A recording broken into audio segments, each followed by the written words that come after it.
the PlayStation's, even though it looks like a you know, a brick. Wi-Fi router, it needs to breathe. Woo! I got major orders completed, my friend. Yeah, got some monies. Some monies. What are we doing? Where were we at? Democratic definition? Yeah. We need to get unlock.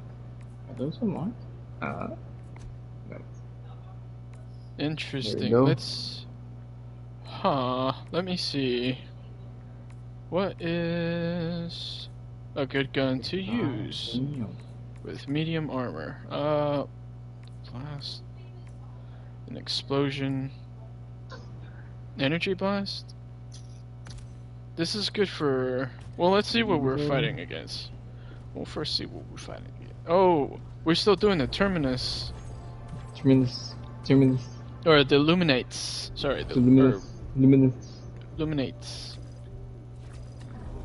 Let the enemy feel the I'm ready to attack. Alright. Ready to attack the hep. There is attacker. Yeah. Let's see. Impact grenade. High explosion. For light armor. Well, let's try this. And I haven't tried that before. Let's go ahead and try this real quick.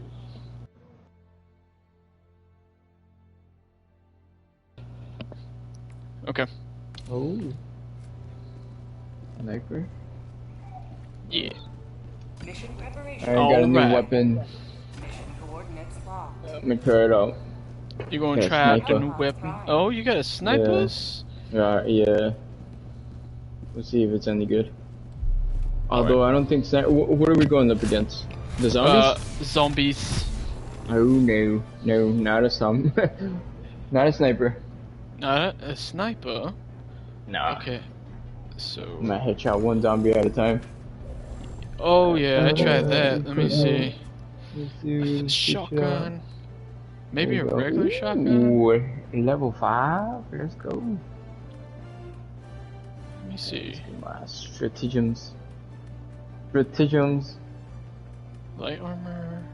Medium armor. Well, let's try that. I don't know. Get one of those. Get one of not entirely. 4 unlimited. I guess I shouldn't overthink it. Oh, what the potatoes? Or might. Oh wait, yeah. Let's see.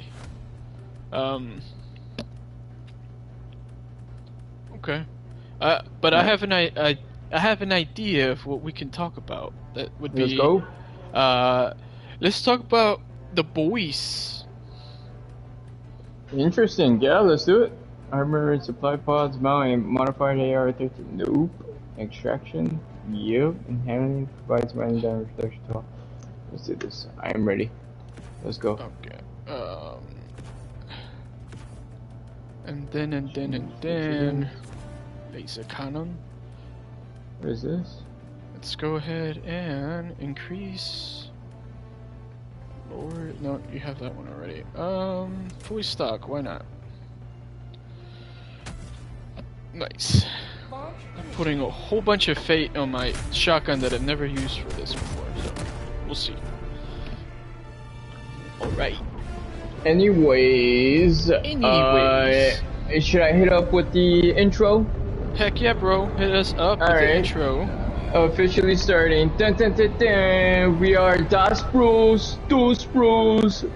bros. Yeah. And you are here in another episode of Those Bros. And our intro to the beginning of our takeover of this podcast. What is this?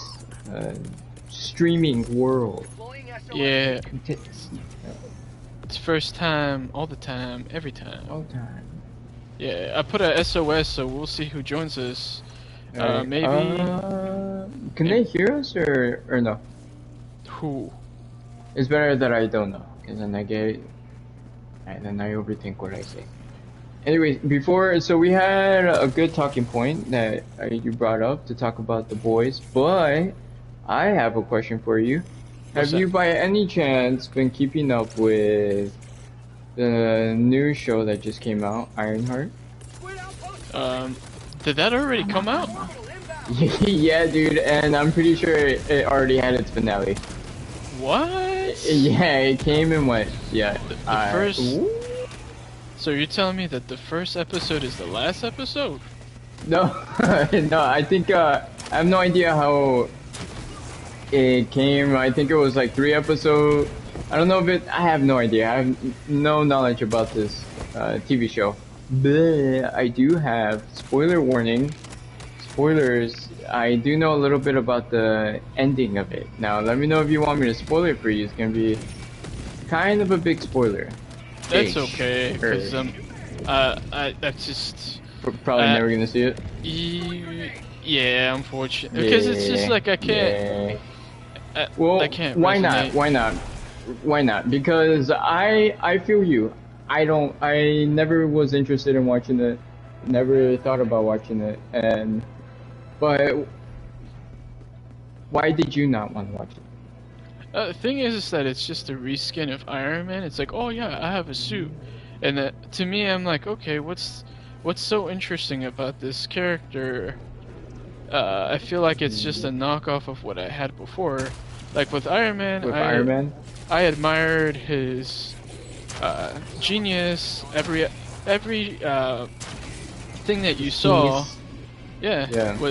Like he was very crafty. Like Iron Man 3. He was more than just his suit. Like, he was smart. He was rich. Oh, yeah, he was smart. Yeah, like he made a bomb out of nowhere. Like that one scene where he infiltrated a whole armed, like, compound with just random stuff that he, like, got from a store. Yep, all that's true. I saw a YouTube short the other day of this guy who talks about why Iron Man is his favorite character, and it changed my thought on Iron Man. I was like, oh, that's very interesting. The guy was all like, yo, you know why Iron Man's my favorite character? It's like, cause he don't duck no smoke. And then it shows a montage of all the people he went up against and the way he went up against them, and it is 100% valid, his reasoning. So I always liked Iron Man. I thought he was always really cool. I like Robert Downey Jr. as an actor. I always thought he was very fun and interesting to watch. And his Iron Man was always really cool. But I was a bigger fan of, what's his name? I was a bigger fan of Captain America. And because Iron Man kind of goes up against Captain America a couple times, then I become like an Iron Man hater. Cause I'm like, man, you hate on my cat, so I'm gonna hate on you. And so whereas I was always a fan of Iron Man, still I was a bigger fan of Captain America. And Captain America and Iron Man in the movies, they don't really, mesh very well. So I was, too much of a player on my side. To talk about another game, you remember the Marvel Rise of the Imperfects? Yes. No. Yeah. Yes. No. That's the fighting game? Yeah, it's the fighting game where... Yeah, that game was fun. One of my favorite things was... Because there wasn't no Captain America in that game. But my favorite fight match was when you were Iron Man and I was Wolverine. And how Wolverine was kind of limited to, he couldn't fly, he couldn't lift much stuff. Like, I thought that's just such an awesome match, because it's like, oh, you have to be a little bit crafty with your attacks, because you can't just, attack just because or so. Like, you have to have a level of strategy. As for Iron Man, I mean, you have so much options with the amount of gadgets and such, so I thought that was cool. Well, anyways, yes, I just going back on that YouTube short that the guy was talking about. It was very interesting to me because he brought out a lot of points, and I'm just trying to remember off the top of my head. So, and he goes up against people. It doesn't matter what he has, like if he has a suit or if he doesn't have a suit. And for example, when he went up against Bucky in Captain America. I don't remember if it was in Civil War, but when Bucky was the Winter Soldier and he got his brainwashed and he was escaping the facility. Yeah. And then Iron Man saw him. They were both in the lobby, and all Iron Man had was his iron glove. And even with just that, knowing he was going up against a super soldier, he still went up, like, not caring, not taking two chances, just went straight into him. I do love that Black Widow was like looking at Iron Man like, hey, did you bring your suit, kind of a look, and he's like, I'm a non-combatant. But even after that, he's just got his glove and still kicked butt. He still went toe-to-toe for at least for what he could against Bucky. And then he was also talking about how he went up against Thanos. Goddamn super, a guy who can wipe out anybody. Went toe-to-toe with Thanos. Guys ass kicked, but still, the Hulk, when the Hulk was going brainwashed in the city, he had a plan for him. It would be better if I would just show you the clip of it because it actually illustrates and he speaks with it with a little bit more preparation to it. But it's true. Iron Man is one of the... Well, maybe because that's how they wrote it. I'm pretty sure anybody else would also... Captain America probably also would have just gone up. But anyways, just the way Marvel has written Iron Man, Robert Downey Jr.'s Iron Man into these Marvel movies is true. He is a guy who, it doesn't matter who wants the smoke, he's gonna attack, he's gonna fight, no matter how ill-equipped. Oh, another example was when he was going up against the Mandarin? Yeah. The crew? Is it the Mandarin, the crew? No, I'm getting that wrong. Is it the Mandarin? Yeah, it's the Mandarin, the Ten Rings. They called him after a fruit? Yeah. That's interesting. Anyways, when he was in Iron Man 3, he was going up against the Mandarin, he dropped his whole address, bro. Yeah, he's like, you want against smoke? A terrorist. He's yeah, my man. house. Yeah, dude. Gangster. Meet me outside, how about that? Yeah, dude. It's crazy, man. Yeah. Oh, if you can throw a revive, that'd be nice. Oh yeah. My stratagems are going crazy. I don't. Wait, hold on. Yeah, my point of bringing up that game was that the idea of Captain America versus Iron Man. To some people that are like, man, Iron Man can smoke this guy, but to see how Captain America was putting his like, he can hold his own with a whole bunch of situations and such. It's really cool to see that. But my main reason why... Yeah. You're also talking about the same Iron Man who went up against two super soldiers at the end of the movie. Yeah. Which that was crazy, so... I mean, can Captain America really be... Oh, and then when Thor came out for the first time, there was a God of Thunder. Oh, heck yeah. Yeah, he's the God of Thunder, and then he gets struck by lightning. He's like, alright, let's go. And then Jarvis is like... The God of what? Thunder. Yeah. Yeah, and the guy just popped out. Iron Man to go. Yeah. So it changed a little bit my thought on him. His like, suit Iron Man was overpowered. He's like, oh, your suit is 120% charged. And then just blasts him. But that's another thing about Captain America. Like, he just came in and just, like, stopped the whole fight between a god and... Yeah. Leadership, man. The technology, yeah. It's really, they did a good job at bringing in, like making us really attached to the characters. But Captain America. That's the thing I like about the Thunderbolts, is because they make you like even though you can argue, oh, like Agent, like U.S. Agent is just another ripoff of Captain America, but they made you like him a lot. But yeah, I feel appreciate like the differences. with Yes, they're super Ironheart, soldiers, but yeah, they're different. Yeah. yeah, but with Ironheart, I just didn't feel that. I just felt like, oh, yeah. it's just another Iron Man. I get really excited when Marvel TV shows come out. A couple that I haven't seen, maybe I think just 2 TV shows that I haven't seen was the spin-off of, what is it, the spin-off from WandaVision, what was that TV show? Agatha Harkness? Oh, you seen that? I haven't seen that. But no, is it I good? haven't seen it, but I heard it was good. I wanted to watch it because I heard it was good, but that's one of the few shows that I haven't seen, and Ironheart is one of the few Marvel shows that I haven't seen. But I was a little torn with watching Ironheart. And the reason for it was when I saw a little bit of the clips. Now, you know me, I like to avoid the trailers, avoid the shows, avoid any of that.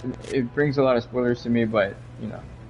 So I try to avoid it, but the few clips that I did see of it, it did make me think that just a little bit that I saw, I was like, okay, it's just a group of kids that, just from the way it seemed, they're gonna try to bring a group of kids that are a little too cool for school. They're just pretty much Marvel characters that are super cool, and they know they're cool, and they're acting super cool, and just something about that I was like, I'm not really interested in watching it, because, and also with what you were saying, I'm not really interested in watching an Iron Man show where you have, like, there's already an Iron Man out there. Like, just give me, I would rather much watch something that's already,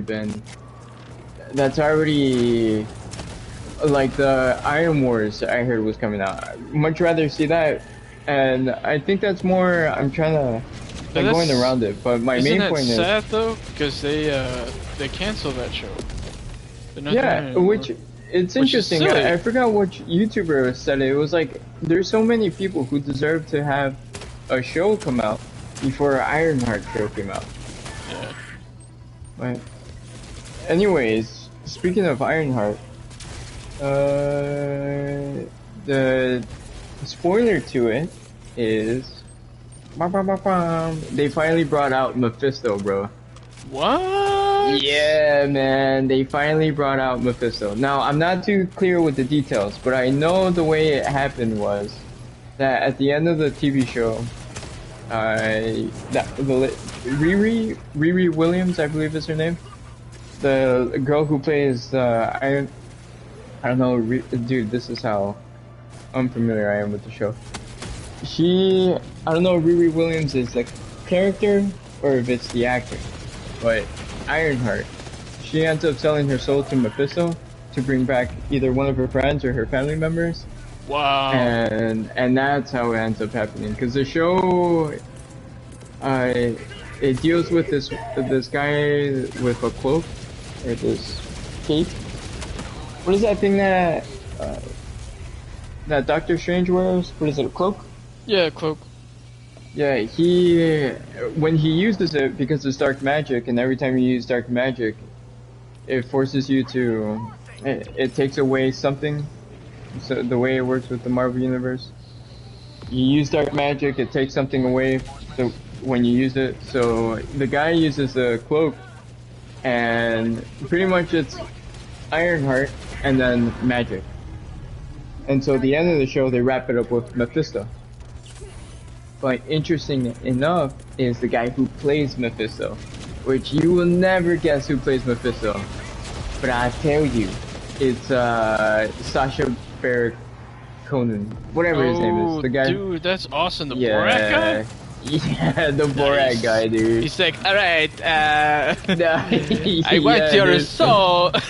Give me your soul. Very nice. I like. Yeah. That's so awesome. I love him.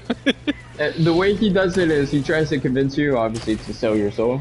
I want your soul. It's the way he plays it off. It's Ali G. Oh, dude. It's Ali G, Saki Bear Conan. So I was saying, you guys. You. Oh man, it's been so long since I've seen LEG, so I can't even. He's like, the moon is a conspiracy. Does it exist? Oh, that's funny. He said that to Bulls Ultra. He was all like, so when do you think we're gonna be able to walk on the sun? I don't think that will ever happen. Yeah, I gotta watch those clips again. But yeah, but the way he looked when he was in that end credit scene, he is a good-looking Mephisto, man. Meaning, like, he looks like he plays a part. He got the long hair, he got the evil little smirk laugh, that at the same time is, like, sinister, but a little bit, like, authentic to it. You don't know. It's a good look. It's a good Mephisto look. That's awesome. That's the thing, is like, hey, if you're gonna make a show, make it interesting. Why don't you just have a show of Mephisto? Like, hey, like have Captain America have to make a deal with the devil, and it's like, oh, like for example. But if it's good, then you got to add it to the actual. Yeah, that's what I'm saying. So, like, let me pitch it real quick. Like, all right, let's. Like when, like, that way you can see different moments where it's like that doesn't make sense, but now it does because it was Mephisto all along, kind of a thing. Like, for example, if you were to see like Captain America in Infinity War saying, "Hey, I'll sell my soul enough for him to not snap his fingers," and then all of a sudden that's how he ended up having super strength to hold, you know, Thanos' hand for that amount of time. Thanos' manos. Yeah, Thanos' manos. Or Iron Man. You're saying that, okay, so you're saying that more so in the way of the movie with Ben Stiller. No, not Ben Stiller. Ben Stiller. Not Ben Stiller. Who's the guy from The Mummy? Brandon Fraser. Brandon Fraser, and then he has to make he sells his soul to the devil to make like some wishes. Yeah. He gets like 3 wishes. Bedazzled? Bedazzled, there you go. Like so that's what you're saying. He sells his soul, but he in the way where okay, I want this to happen. I want this to stop. I want the Thanos snap to stop. And so she plays into whatever he wants, but in playing into him, she does it in the way where he wasn't asking for it. So it's like, alright, you want Captain America, Chris Evans, like, you want to stop Thanos, I'm gonna give you superhuman powers, and you're gonna have to stop Thanos. That'd be cool if you like, hey, he focused on a character that you're like, dang, that's like a character that no one really focuses on, or so, like Moon Knight. Yeah, Moon Knight would be pretty interesting, or like, or a character that's like underused, like Bucky. Well, it would have been Bucky if he wasn't used for Thunderbolts. Yeah. Yeah. I feel like they kind of used Bucky would have been good. Red Guardian would have been good. Pretty much, yeah.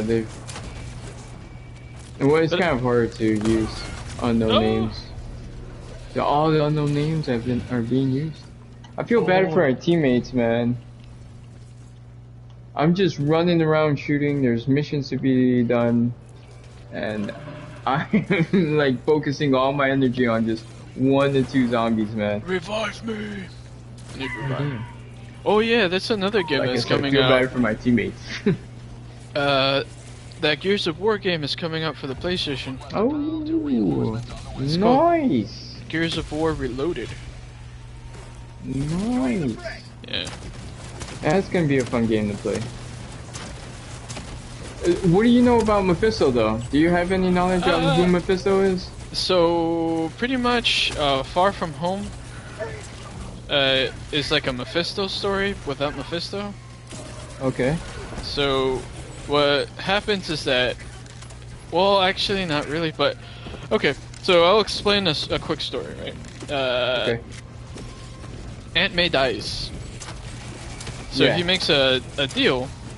Mephisto's like, hey, I want your marriage to no longer be a thing, because he was married to Mary Jane at that point in time. Oh. So he's just like, hey, I want you to forget, like, not be married, and if you give me your marriage, then you guys would, I mean, then I'll bring back Aunt May. And so he's like, yeah, I'll take that deal. And then they're no longer married, they no longer remember that they were a thing, and Aunt May ends up being okay. But Mephisto says, hey, the reason why I did that was because your daughter, that would have killed me, or something along those lines. And so, yeah, and everybody hated this comic. Like, they're like, dang, that's stupid. But the writers wanted an excuse like to have him chase Mary Jane for some reason. Yeah. There was one I saw recently where, you remember who Katie Pryde is from X-Men, right? She's the girl who can go through anything, through walls, through... Oh yeah. She can go through wooden doors. Yeah, so there is this comic, it's kind of like Marvel Zombies, where she and her kid are kind of like doing their best to kind of play the best version of Walking Dead, pretty much. And so her kiddo ends up finding a kitten, and then she's like, okay, well, we can have the cat, just keep it safe or whatever. And so there's a point in time where it's like Halloween, and the kid's like, hey, I want to do Halloween. And she kind of snaps at him, saying like, no, Halloween's a community thing, we're not celebrating that. And the kid's like, come on, please. And so she's like, alright. And so he dresses up as Wolverine. Oh, which damn. is pretty cool. Yeah. And his cat ends up disappearing, or walking away from the house that he was told to stay at. And what was silly was that the kid was he followed the cat. A whole bunch of zombies, Marvel zombies, grabbed the kid, and they're like, oh, we'll share him. You know. That would be a good thing to talk about, Marvel Zombies. Marvel Zombies, yeah. Considering we're killing zombies, man. Yeah, well, yeah. So, so you don't know much about Mephisto. You know the storyline that he had with Spider-Man. Yeah, pretty much, long story short, the Mephisto makes a deal with Katie Pryde and says, hey, I can make all this go away if you give me your kid. And it's like, she's like, hell no. But it's crazy how he would be like, that's insane that Mephisto has that power. Yeah, man, give me your chop. Well, from what okay, so I tried to do a little bit of research before we started this conversation. I tried to prepare myself a little bit, but I wasn't able to finish the video. But it seems that Mephisto could potentially be one of the strongest, if not the strongest, person that exists in the Marvel Universe cinematic comic book. He's a demon. I didn't really look into it that much, but it seems that the only person that could potentially go toe to toe with Mephisto is going to be somebody like Doctor Strange. So, what do you think about Marvel bringing in demons and stuff like that? The lure of demons now. Give me a sec, bro. We got someone on the chat. Oh, let's go. Heck yeah. I just sent a message real quick. They say, hey, what's up? 2 hearts. They say, by the way, I was lurking around and came across your stream. Maybe I can help you on your Twitch custom graphic. That's awesome. We are brand spanking new. We know nothing about nothing, so any help would be vastly appreciated. Big time. Heck yeah, man. Big time. Love the help. Oh, yes. We're slow starting, but we're gonna blow up eventually. One day. Instagram and on chat? Okay, well, let me see. Of course.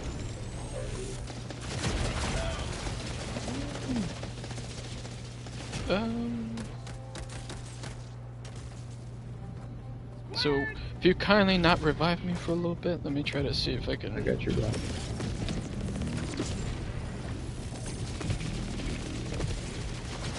Yeah! Yeah! Let's go, let's go. I'm a one-man show. One-man pony. Let's go, let's go. Yeah. It's Those Bros Entertainment, but let me see. Let me try to... Those... underscore... Bros... underscore... Entertainment.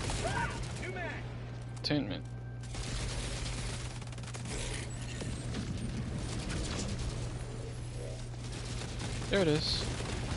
Yeah, we try to have the same name on everything, so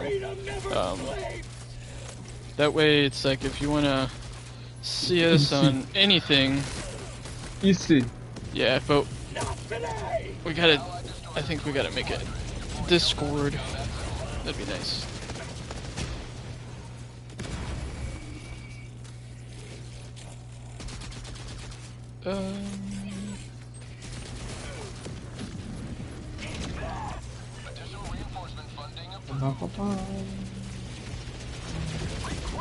Nice.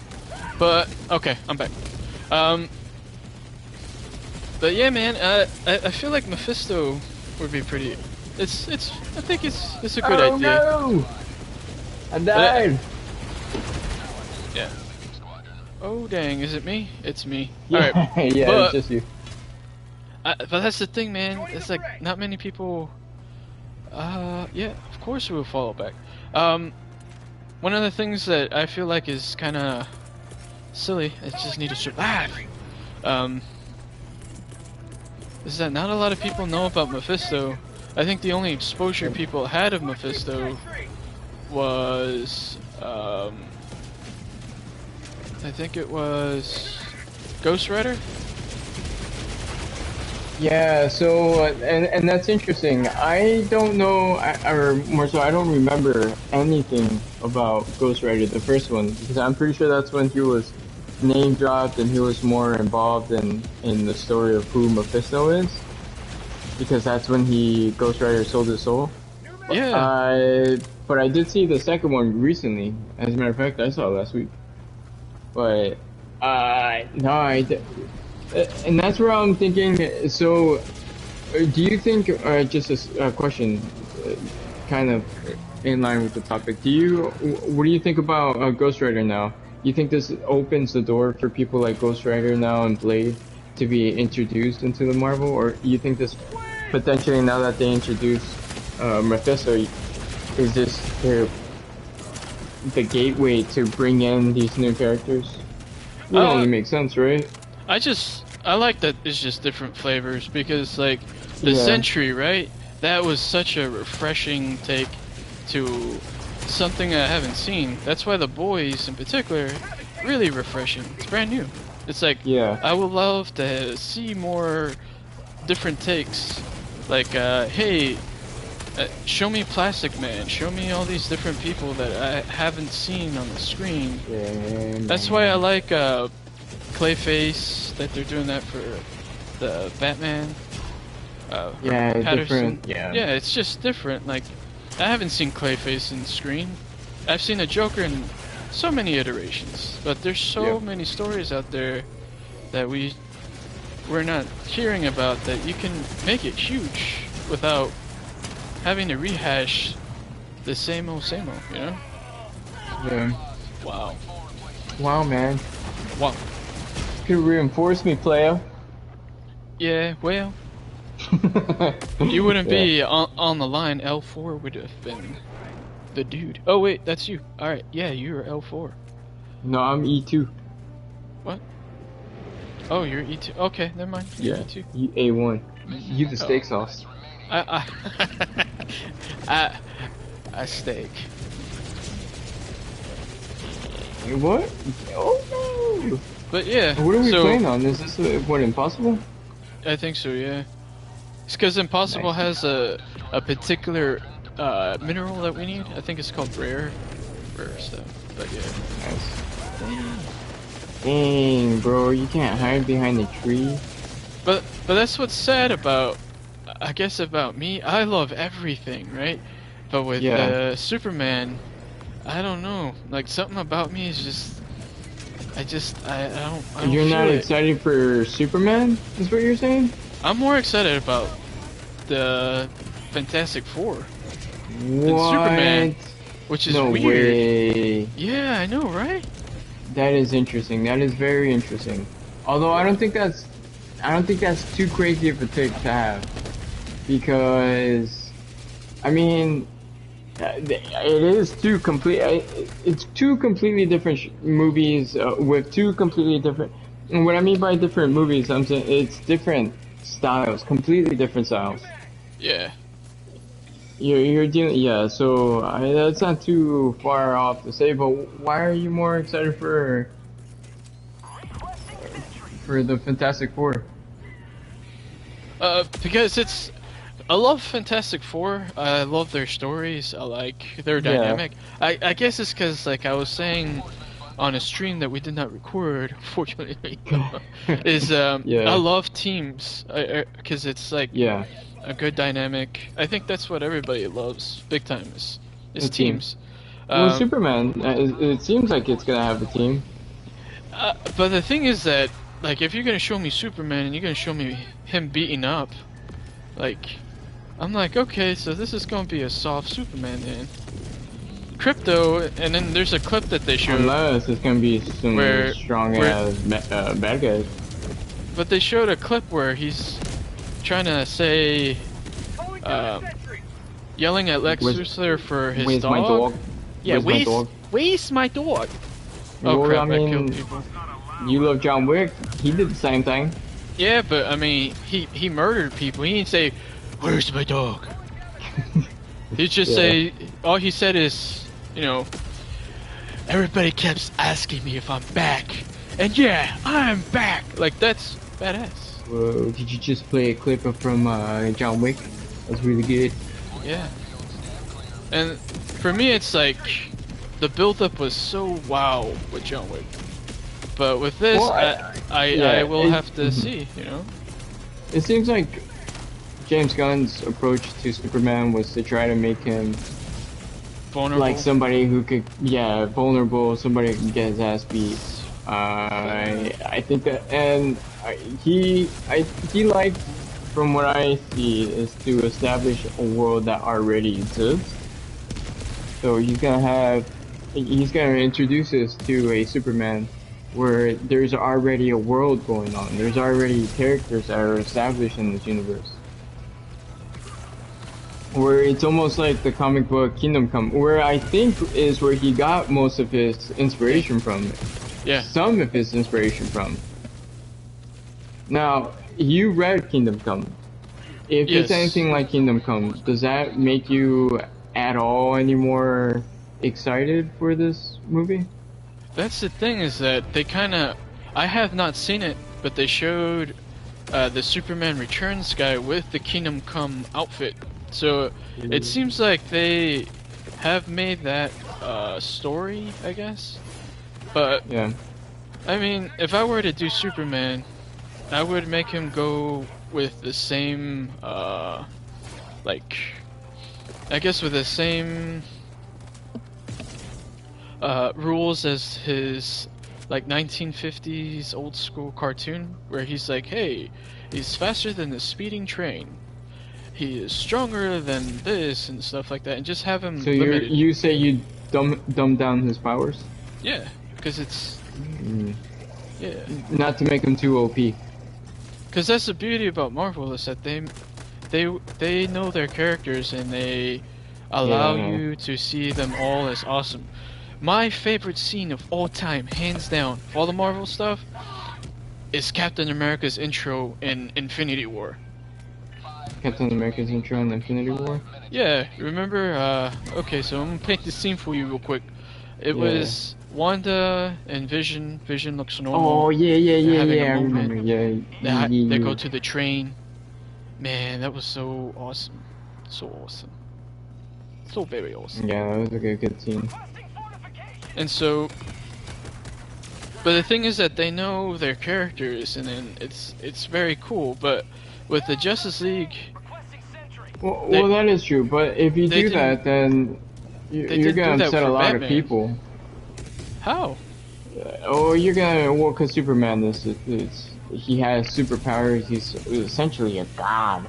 So if you don't give him god-like powers, then I mean you're definitely gonna upset a lot of people. You dumb down his powers, might as well bring out another superhero character, I would assume. Well, the thing is this, right? There's this awesome anecdote that that is in Kill Bill. Kill Bill talks about Superman to a very beautiful degree in Batman. Mm-hmm. They say that Superman is a very unique character. Why? Because everybody had to become things. Like, hey, the Flash had to become the Flash by an accident. Oliver had to become Oliver because he lost his parents. And he had to have a loss. Yeah, and then Batman had to become Batman. But Superman... And then Batman had to become Green Arrow. Has always Superman. Everybody has a mask, and Superman's mask is Clark Kent. And the thing is that he has to live in the rules of Clark Kent. And one of the comics says, you know, like Superman admits, I don't eat. I don't need to eat, but I do to appear normal. I don't need to sleep, but I sleep to appear normal. That's a level of loneliness that sucks, that you have to like pretend to kind of get along, but with that is such humility. Like, hey, he's a very humble guy. But the thing is that if you see him in the animated series, the Justice League, he can be like Captain, like U.S. agent, like just very arrogant. And Batman has to like humble him sometimes. And that's crazy, because Superman's like, dude, if you were anybody else, I would break you in two. So you know that, right? If you were to create your... And then Batman's like, I'm not anybody else. So it's just awesome dynamic. Batman, he's a gangster in the animated series. But if you were to create your DC world, you're saying you would have Superman as a secondary kind of a background character that pops in every once in a while? No, not at all.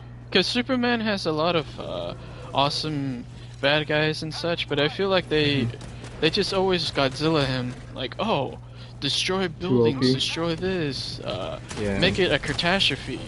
Like, you don't have to do all that. Oh yeah. Well, I mean, that is the level of bad guys that he does go up against, like General Zod.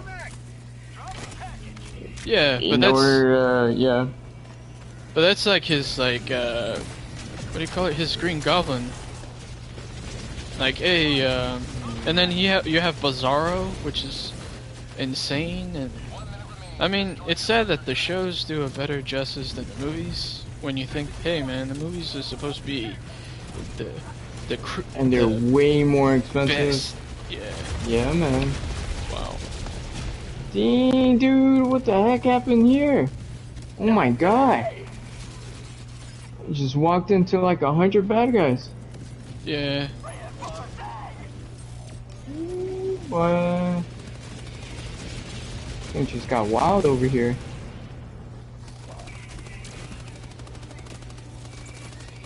I don't know. I would say, for me personally, I am more excited for the Superman movie than I am for the Fantastic Four. And I guess I say that because for some reason, I don't have a lot of faith in Fantastic Four. Not saying it's not going to be a good movie. I just feel that I feel the Superman movie is going to be just a lot more exciting. Can be very, yeah, dude. It's gonna have. There's so many characters that are lined up. I feel it's gonna be a very fun movie, and I think the reason for it is maybe you have James Gunn as a director, and he brings a lot of fun into films, a lot of colorful. It looks very colorful, and I know Fantastic Four is looks just as colorful. Maybe not as colorful as Superman. It does seem like it might be just as exciting, potentially. But I already kind of know what the Fantastic Four is gonna end with. It's gonna end with that whole world is gonna die, and they're gonna lose. And so it's, I guess because I already know the ending of it, I'm not too excited for it. Whereas Superman, I have no idea what's going to happen in the movie. Damn, bro, we were so close. So close. So close. Yeah. So kind of piggybacking what you were saying, right? I think it's kind of silly that they make Superman, like they make DC so dark when they don't kill, and they make Marvel so light when they do kill, you know? And so it's like well, it's the color palette that they choose, man. Yeah. But shadows. I really feel like that is a strong suit that they can do. Like let's say I was James Gunn. I would make Superman a lot lighter. I would probably make the Flash as a straight comedy. I would make Batman as like a psychological horror. Like, I would have all these different tones and themes, so then that way when you see the Justice League, you're gonna be like, well, how the heck are they gonna mix these tones together into being some, like, a masterpiece, right? That's what I would do. But, you know, it really depends on how it's portrayed. Right now, even though I feel like Fantastic Four is a little bit predictable with its plot. Yeah. I still am excited because of how even the crappiest movies of Marvel, I feel like is not as bad as the crappiest movies of DC. Okay, so you're saying for the track record that DC has, it's also bringing you a level of excitement for Fantastic Four as opposed to the Superman movie? Yeah, because at least Marvel knows their characters, and the plot sucks. Well, that's also. But DC, it's like you make your characters suck, and your plot sucks too. So it's like you make. Well, that's also suck. akin to the guy who's directing it and creating the story. This is. And you also have Kevin Feige, who is the well, I mean, that's actually not fair, because they put up a lot of crap. Did you watch the last Captain America movie? That is true. Captain America 4? But I also haven't seen... It's not that good, man. I haven't seen the new Flash movie either. I haven't seen... Oh, Flash is horrible, man. I haven't seen the Justice League or You haven't seen the Flash? No, I haven't seen the... But that's the thing, man. Even though I love Dude, Michael Keaton, but I didn't want to see him in a crap movie. No way, that's a horrible excuse, man. That's what I'm saying, man. It's that sad. It's that sad. That's very interesting. Why didn't you want to watch the Flash? That's so interesting to me, man. It's because of how silly. Is it really because of that? No, it's more because of how the Flash all the guy, background behind it. Yeah, all the drama leading up to it. It's you didn't weird want to me. Participate in those bills. Yeah, because they were saying, "Oh man, the way how he ate cereal, it was so amazing. She should win an Oscar." And I'm like, "You guys are trying way too hard." It's kind of like he wore to the red carpet. It's kind of like the Drake and Josh guy. The Drake Bell or Drake, whatever his name is. Like, they dismiss so much, and I'm like, dude. What the hell? Like, for example, like I'll give you an example. Drake Bell. Hold on, time out real quick. Did they switch your weapon to a musket type of weapon? No. Oh, god dang it. I don't know what happened to mine. Anyways, what were you saying? So what I'm trying to say is Drake Bell did something terrible. Yeah. involves kids, right? In this bed. Yeah. Yeah. And they gave him because he had a show or a thing called out that he's like, hey, as a kid this happened to me or whatever. And then everybody's like, oh, I forgot that you like did something or talked to a kid in a weird way. My bad. But then you got James Franco, who had consensual. He was also really bad too, but. Yeah, man. But it wasn't. What the hell's going on with Hollywood? Yeah, it wasn't bad. Like, I don't want to compare bad. It was still bad, but. Yeah. But the thing is that, like, oh, power dynamic was terrible. Like, this was really you're creepy, but the other guy, he's that's bad. But they still welcome Drake Bell like crazy, and I feel bad for the other guy because he's like, my impression, right? He feels bullied into interacting with the Drake guy. Yeah. And it's so weird. I feel so bad. Yeah, so that's why you didn't want to watch The Flash, because of how, like, it made you just feel weird the media, about it just media warps and stuff like that. Yeah, like it warps. Yeah. Like this guy was was doing like a whole cult thing with. Yeah, I heard about that, man. Beating some up weird stuff. ladies and such, like on a chokehold. Like it was bad stuff, some man. Weird ass crap. What the heck?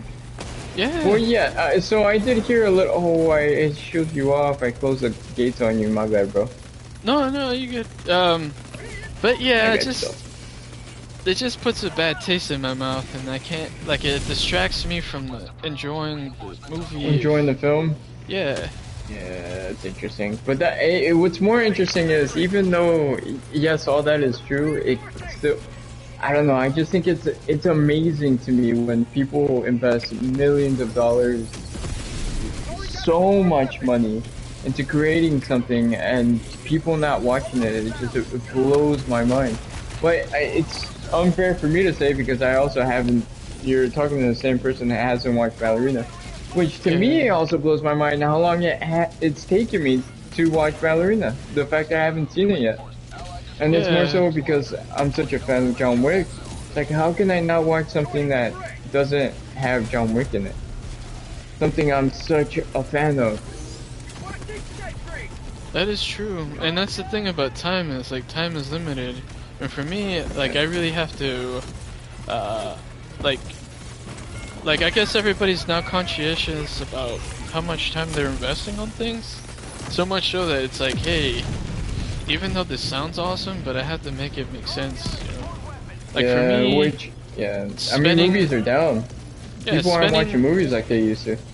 Yeah, but for me, spending a ticket of, let's say $17 here, $17 which for is your expensive. ticket. Expensive compared to how it used to be too, which is another factor to it. Yeah, so it's like you're bringing up, which was $32, or I can buy the movie for $20. You know? Yeah. But then you have to wait for it to be to sell. Yeah, but then I heard reviews about how awesome it is. I hear beautiful things about it. So that, to me, I'm like, okay, I'd be more than happy to purchase this film. You know? Yeah. So I'm gonna go ahead. So it blows my mind that you haven't seen The Flash. Yeah, but I mean, it's not a movie I'll ever watch again. But what? So, really? Is that bad? I mean, or it's just it's very distracting. I'll put it that way. One of the biggest things that they talk about with the Flash movie is how bad the CGI is, and yeah, it's really, really bad. And considering you're a huge Batman fan, probably I would say Batman's one of the top in your list. The way they played off Batman in the beginning with the Ben Affleck, with it was not good. Oh, we already won? No, we lost. Oh. Yeah, what we'll do is we'll do the Terminator dudes after this. I feel like I'm just so ill-equipped for the Terminator. I gotta change things up. For some reason my gun switched to a musket, and I was single firing with the weakest gun that probably Helldivers has Yeah, as a liability. But in my head, right? What do I go see the Flash or do I just rewatch Flashpoint? What's better time for me? And for me, I would prefer 100% Flashpoint because it's the same story. Nah, man, it's a new experience though. But I really feel like if they were to change it up, though, it's like, hey, because of this actor being weird or whatever, we'll keep the same plot, but we'll get the WCW guy or whatever, the TV show Flash, to do the rest of the film. Because they already crossed over briefly once, and I feel like that would have, alright, look, you guys did effort, like, you guys are aware of what's going on, and such. For me, and that. How about this plot twist? You end up watching The Flash, and it ends up becoming your favorite movie of all time. You ever thought about that? The fact that you holding yourself off from watching The Flash may potentially stop you from watching something that you are a potentially huge fan of. Well, that's the thing, is that for me in particular, I would love to see it. I'm not saying I will never see it. I would love to see it. I'm the same with you. I forget. Like, I forget it exists. I'm like, oh yeah, they came up with that movie, didn't they? They did a Flashpoint. And to me, like I said, I love everything. So I would love to go back and see. Okay, I would say I like remixes. Let's see how you remix this. Like, I would love to see someone else's take. And for me, that's how I appreciate it. Like, hey, this is someone's revision of the story that's never read the story. Nice. Or missed the point. Nice. Yeah. I mean, I would say watch it before it becomes outdated, but it's already outdated. It came out outdated for how bad the CGI is. We're talking about CGI to the point where it looks like a PlayStation 2 game. And it's not an exaggeration. The CGI that they decided to use is horrible. That being said, you didn't miss out on a lot, but I would say that the Michael Keaton, the way they played him off as Batman when he became the Batman, so maybe you could even skip to like the last 30 minutes of the movie, he was badass. Pretty badass. Yeah, they played him off really well. I love the movements he made. I love the way everything looked. Yeah, they did a really good job in portraying him as this really athletic Batman for how old he was. That brings the smile. And the way he used his cape, too, with his fighting, yeah. See, and that's the thing, like, pretty good. What I would be interested in, and a lot of people are interested in, they're not doing like, hey, give us Batman Beyond. We've been dying for that. Like, Batman Beyond, I feel is too difficult to make. That's just my opinion. Really? Not saying I will never want them to make it. I would love to see them make it. As a matter of fact, I would be more excited for a Batman Beyond versus a, let's see, another good character. I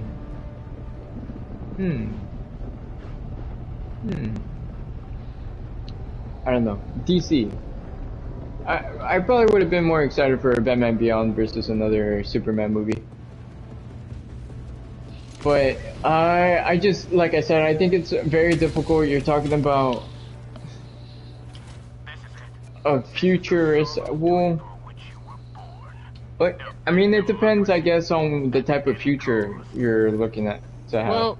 Well, check this out. Man. How far in the future? What kind of future would you have? Like a dystopian future? Would you have a future like a what's that? A Blade Runner?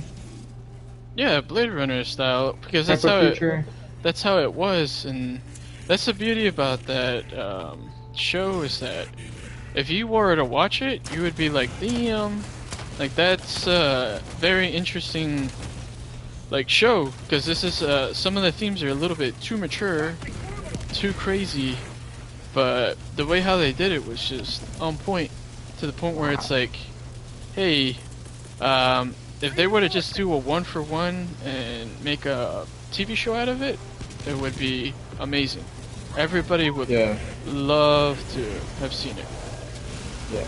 Well, okay. Before we get into Batman Beyond, that brings me up to a question that I wanted to have with you, or a question that I wanted to bring up is, how do you feel about remakes? Remakes? Just in general. Yeah, just people making, you know, they made remakes to, for example, they have the Lion King remakes, they have remakes to the... So, that's awesome that you've mentioned the Lion King. Like, for me, for instance, like, hey, like, Aladdin, it feels awkward not having, Robin Williams, but they had, you know, Will Smith, okay, it would have been awesome if they had a comedian, like, hey, they had Jim Carrey or someone that's like, comedian. Another comedian? Okay. Yeah, because that's the whole point of... Another comedian. Yeah, just another comedian, but they didn't do that, so, I don't know. There's parts of me that's like, man, but the other parts of me is, that I like a lot is the, like the scene where Aladdin first meets Jasmine. He's all stuttering and saying the wrong things. Like, that scene was awesome. Like, it was worth watching that thing.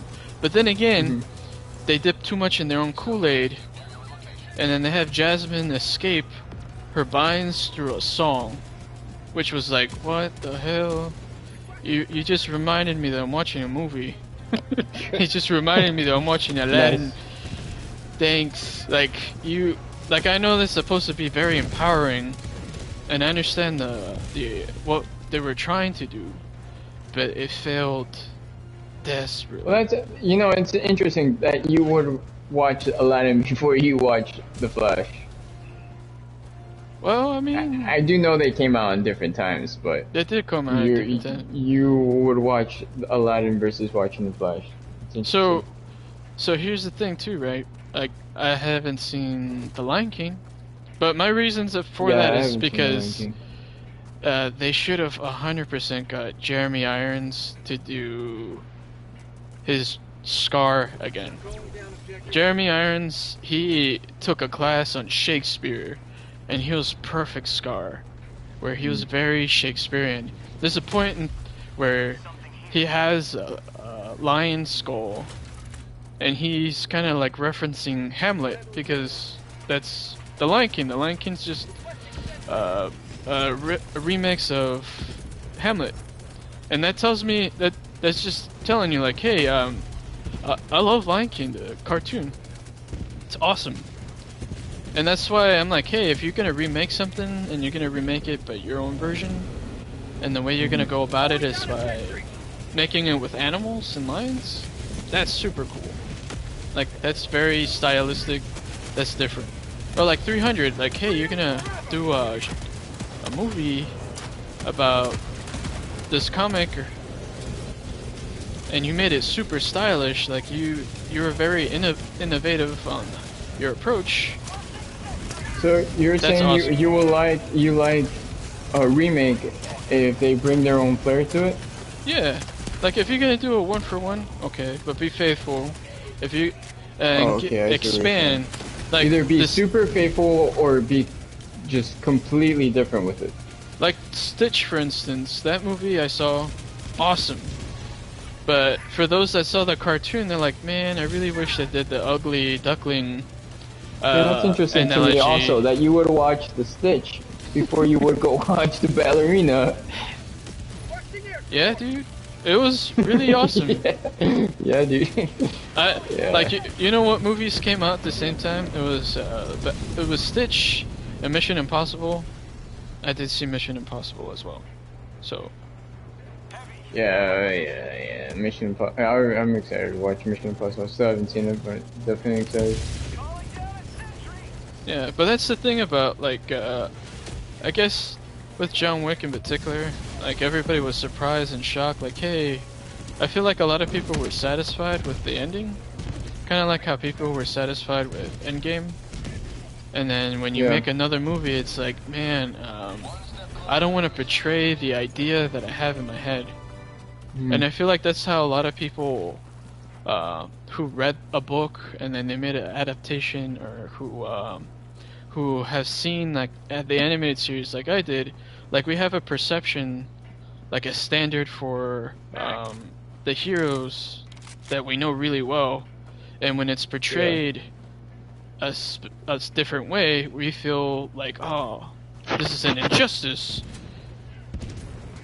Because it's like, hey, this Batman's the type of guy who can say boo to death himself, and death flinches. That's Batman. Yeah, that's Batman. Okay, so you're saying, but switch up the story, put your own flair to it, but keep the characters. Yeah, but this is what I'm saying. Would you see Christian Bale's Batman do that though? Say boo to death itself, and it flinch. Nah. That's what I'm. Now you understand where we all come from. He can't even be Bane without the juice. Without the juice. Imagine Bane with the juice. Yeah. Imagine if he was Cuban. He'd be like, "Hey, yo, man. I'm gonna put this juice on, me. Oh yeah, papi. I'm gonna put it on. Toro. You don't wanna see me with this. You don't want this smoke, bro. We gotta do a. Oh, dude, that would be a good idea. We gotta do a YouTube series where if Bane was born in different areas of that, like different countries. Like, how would Bane be if he was born in different countries? Yeah. We could have like an Italian Bane. It's like Mamma Mia, you know. Mamma Mia. It's like no. I need to freshen up with my accents, to get it. Or British Bane. It's a. Oi, my. Oh yeah. No, that's not British, but whatever. English. Yeah, and oi, you can my. have fun. Yeah. Oi. That'd be good. Say on bang. Oi. On bang. Oi, my. Oi. I'm buying. Yeah. Yeah. Jason Statham Bane. Yeah. He's like, oh. Yeah, Jason Statham's. I don't know how to do his voice. He's like, I'm Jason Statham. Oh, I'm gonna play Bane. I'm gonna play Bane. Yeah, and on my next film, I'm gonna be Bane. Oh, speaking of next film, there was an announcement that I heard. I don't know when it came out, but I heard it today about the Fast and the Furious and. Oh, Brian O'Connor. Yeah, man. Did you see it? Did you hear about it? I'm like, yeah, I saw a meme, and I'm like, damn, dude, that's mean as heck. So. What does it mean? There's a meme going out there, right? So there's this there's this movie, I forget its title. I think it's called Hanging Out with Bernie, or something like that. And so what ends up happening is that I guess their best friend or their boss died, and they're trying not to get caught or get implicated with his death. And so what they did is that they try to do an alibi by putting sunglasses on him and just pretending that he's drunk, and they have to carry him everywhere, and they party with a dead body everywhere. And that's you know where that's also from? That's from How I Met Your Mother. Really? That's it. Yeah, they did that. They with Barney Stinson. I think he was the one that. Yeah, it must be something that split out a lot, but yeah. Interesting. But yeah, they say, hey, it's this character, so I think it'd be awesome if they had his brother do it, the scenes again. That'd be really nice. What do you think? What's your opinion on if somebody ends up unfortunately dying? For example, you got your Brian Connor, he died in real life. How do you feel about? I mean, his brother or somebody, or just switching it up or changing it? I just casting CGI. It's the same thing as like the Fast and the Furious movie, right? Where they actually give him a proper send off. Like, hey, that's very beautiful. I cry when I'm trying not to get emotional, but it's just so impactful to be like, dang, to say goodbye to a brother, damn, like that's a level of pain I hope I never feel. But I mean, at that point, you would have to. But I when you would bring say him back, not make another movie. yeah, but when you bring him back, Yeah. it's like, all right, so you said goodbye, you mess with my emotions. What the heck, you know? Like, once again, you know, it's like you set a standard and you're changing it. It's like, oh. And now you say goodbye, now you say hello, man. What's going on? Yeah, it's like that song. Man. You say goodbye, and I say hello. Hello, hello. Yeah, and it's like, oh dang. You know what movie he would have been, like his character would have been awesome in? Would have been The Fate of the Furious. Like, hey, my brother's going rogue. And his thing's all about family. Yeah. Like, that's crazy. Like, I wanna reach him. Like, I need to see him. And then just have no one, like, Brian, like, they protecting him. Like, no, don't. Like, we don't know why your brother is doing this to us. Like, hey. And he's like, no, I would need to see him. Like, I need to see how he's doing. Why aren't you letting me see him? He's like, oh, it's because he hurt Letty, or he hurt this, or he hurt that person. Like, we don't want you to see him like that. It's like, no, I need to see him. And that whole movie would have been like, dang. Like, yeah, the brother is dealing with something. And sometimes you do need family to reach out.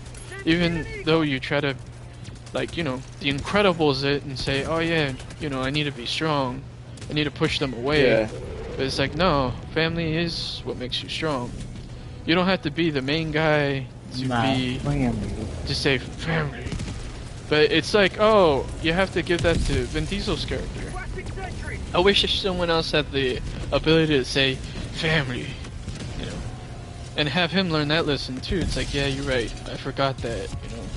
Maybe a little cheesy, but it would have been nice to see for a change, rather than him bringing back the family every single time. He is the dad of the group. Yeah, but sometimes everybody dad else needs help. The children. Like The Incredibles. Yeah. Well, that's what Brian's character was supposed to be, but then he unfortunately passed away. Yeah. But I mean, the luck that they had is, which is good or bad, it depends on the way you want to look at it, is they kept making those films. So the send-off is perfect, but you can do... I killed you by coming back? Yeah, no family. With those bros, family. Nice, those bros. Family. Sorry, bro, what were you saying? I think, well, what you were saying about the send-off with Brian, his send-off was perfect, but I think his send-off, you could do a send-off on the character if, in my opinion, you're not gonna make another film, or he just completely, logically, gets written out of the film. But they either did a really poor job in writing them off, mainly more so because they kept using his wife. What was it, Letty? Oh, not Letty. No, that's not Letty. It's forget her name, but I know what you mean. Yeah. But Brian's wife in the film. Yeah. In the film, Brian's wife. So I think that's where they shot themselves in the foot, where they weren't able to continue. Or it's awkward. People know these movies, these films, these series. They're missing somebody they don't have, and it's mainly because they kept making them. And yes, the send-off was perfect, but they kept like using him. They kept teasing him. Yeah. They kept teasing him. They kept his wife around, and where his wife was a part of the action, he was not, because he's, you know, taking care of the kids. Just storylines that didn't make sense. Yeah, and that's another thing that I was saying, is that, like, hey, like, you Aladdin this, like, hey, I understand your approach. I know that you were trying to do something a little bit keep him, save him, have him in the background. He's more like, dead, hey, he's around, but... yeah, like, hey, we're just paying our respects or dues or so. Yeah. Yeah, I don't know. It's just once again, it's like one of those things where it's just such a I wouldn't say like it's just such a sensitive topic that it's. Yeah. I mean, everybody grieves differently, and maybe that's a way how they're like, hey, even though he's not here, he's still like we still think of him. That's beautiful. Yeah. But I mean, I can see how So other would people you- didn't see it that way.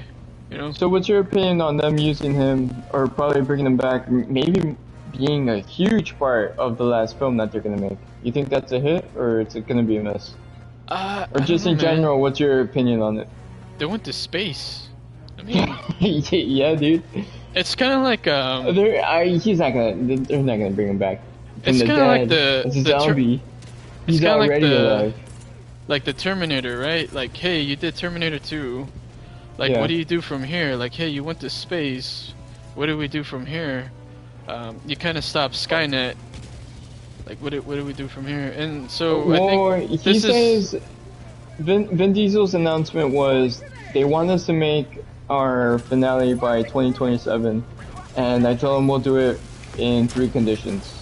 Condition 1 is we bring it back to LA. Second condition, we bring it back to street racing, and third condition, we bring back Brian. dang. Yeah. Or Brian's gonna be involved. And then when he made that announcement from the clip that I saw, his brother was in the background. And Oh. they look really alike. And he was smiling in the background. Dude, they look so alike. See, but that's the thing where I'm like, okay, I 100% understand that. Like, the guy who's carrying the baton is the brother, and out of the love and respect of my brother, If and the what he family's made, okay with it. I wanna continue his part. Like, Legacy. dang, that's beautiful, cause it's like, hey, I'm able to step in his shoes. Like, I'm all up for it, but it's just, yeah, with that, yeah, it motivates me to see it, cause it's like, dang, it's a family thing. Like, it would be weird if they got like Dave Bautista or someone to play him and be like, Yeah, dude. what's he had to do about this? Yeah. What's his part? Hey, I'm Brian. Yeah, I'm Brian. Yeah. Like, what the? I'm heck? here. You do it the Iron Man way. Yeah, I'm here. Deal with it. Yeah, I'm here. Deal with it. Yeah. They get Robert Downey Jr. Yeah, sure. Cool. Yeah. So you're saying that this is exciting you? It brings you more excitement to watch the finale? Yeah. Now that you told me, oh yeah, his brother was there, and that's beautiful. Heck The yeah. family's okay. Yeah, they would definitely. I would assume they would only do it with their blessing, with the blessing of their. And I think this movie should have already come out by now. I think they took forever to come out because they're aware how bad the last movie was. Well, I mean, and the they went to ratings. space. Yeah, dude, they took it too far, man. Too far. Like, yeah, let's attach a car to this jet fuel, and then go to space. Like, Crazy, man. Crazy. what are When you these people doing? become literal rocket scientists, doesn't make no sense. it reminds me of the movie Armageddon, where it's like, hey, even Ben Affleck's like, hey, you telling me that it's easier to train oil drillers to become astronauts than astronauts to become oil drillers? Like, this doesn't make sense. Yeah, And the guy's man. like, do you want to get paid? Then shut up. Nice. It's probably them. Got It's him. like, hey, do you want to get paid? You're going to space. Alright. Yeah. It's like, alright, fine. Dude, but when he came out in that announcement, bro, he looks not in good shape, man. He Oh.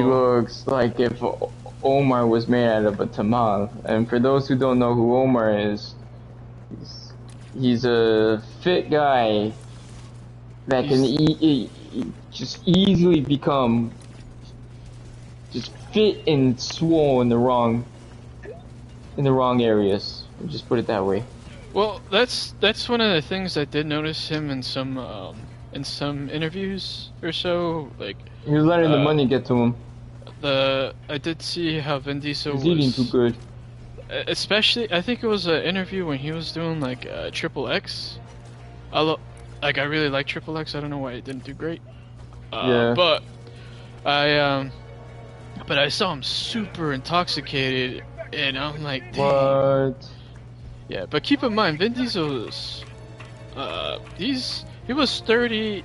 I think he was in his 40s or 30s. I think when he did the first Back to the first Back to the Future. First Fast and the Furious. Dang, dude. Yeah. So he's what, like 50? No, he's probably 60, dude. Dang, man. It's the baldness. Makes him look young. Yeah, because he was old always. There's this movie that he was in, I think it's never called... Never mind, man. He looks good, I guess. I think it's called Knockout Kings, or something like that. I think he was, 30 when he did Knockout Kings, or something like that. And I mean, I do like his tough guy persona. I love all the Riddicks. I love... Yeah. I think Pacifier was a little bit too much, but I love that too. But, I mean...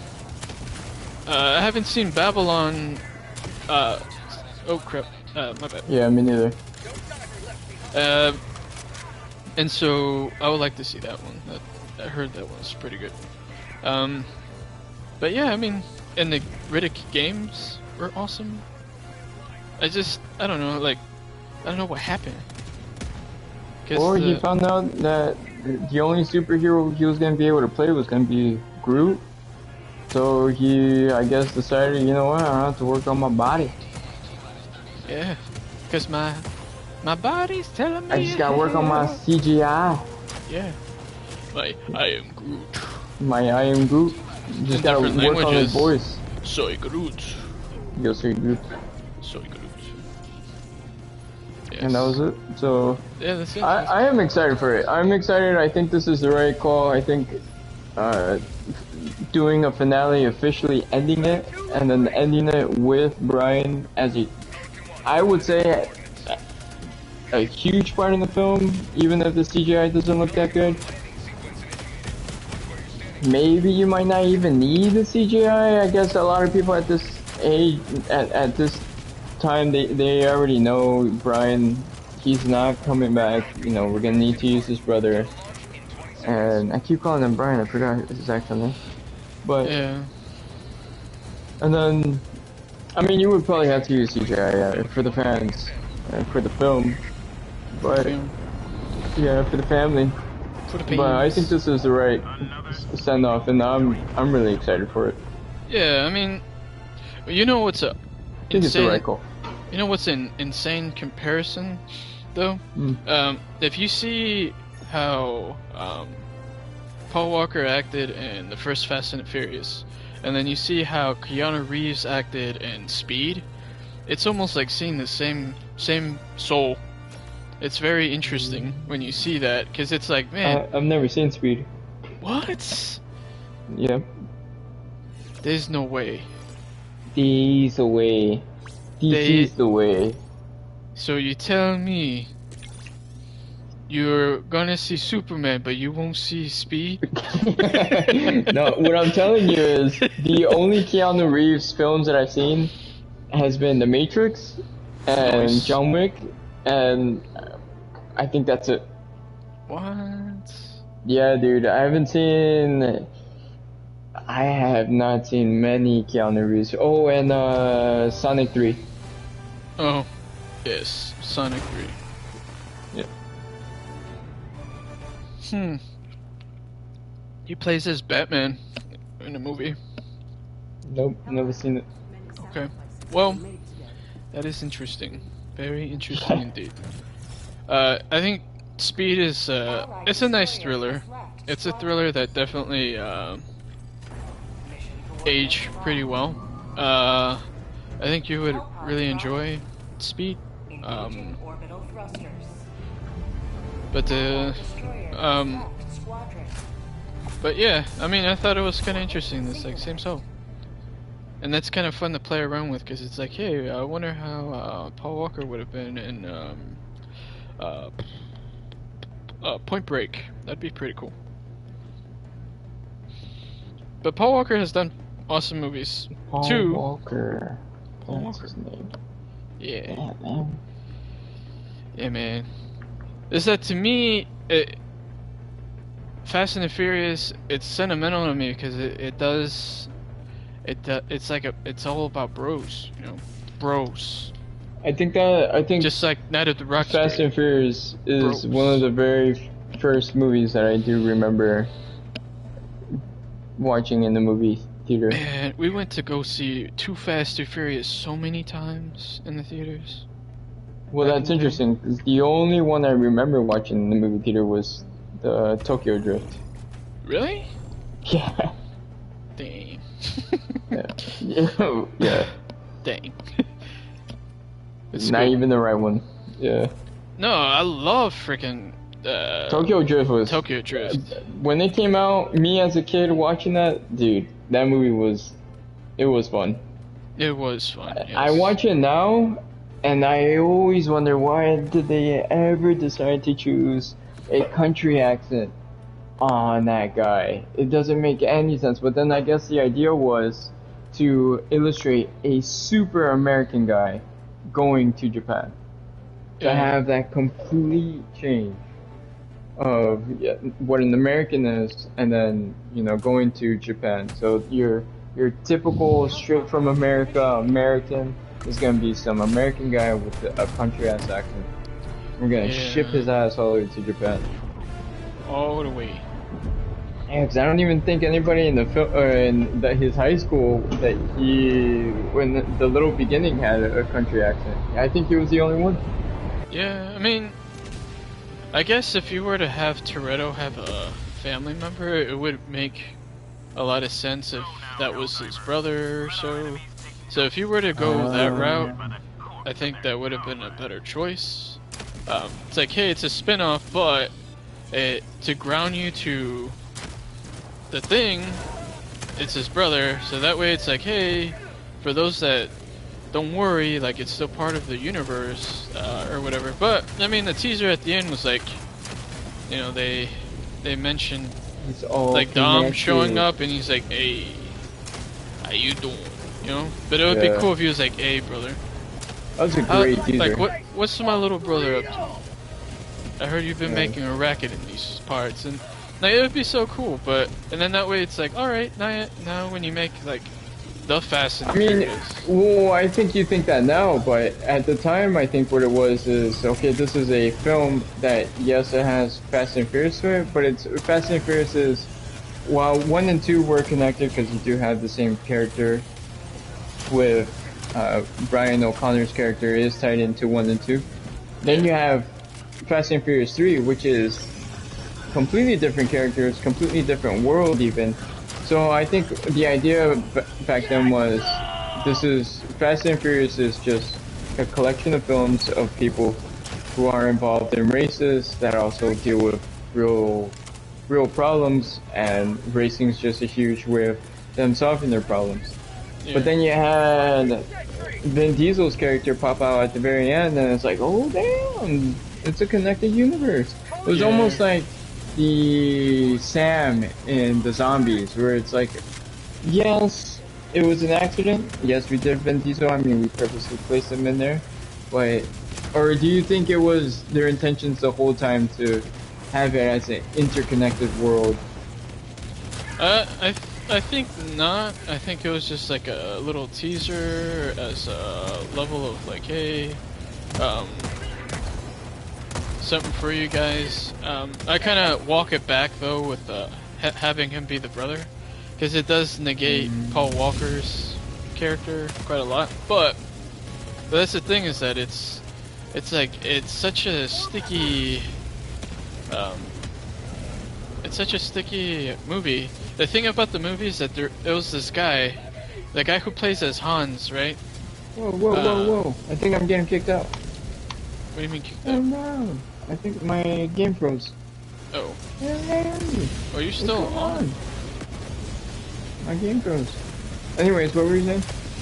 I think the backstory is that the guy who plays as Hans, the director is friends with him. Yeah. I think they wanted to make a movie, but in order to make the movie, they had to make it Fast and Furious, and so dang, I died by AT-AT. And so that's why his character was there. or something like that. No, trying to run back. Yeah, man, my game froze completely. It's okay. I'm kicking butt. Win this game for the both of us. Oh crap! There's a shotgun. I mean, take. Dive, dodge, dip, and dive. Dive, dodge. More like ragdoll. Dive, dodge, dip, and dive. Nice. Yes. Ooh. That's right. Oh, thank you. They pushed me to. Oh no. Oh.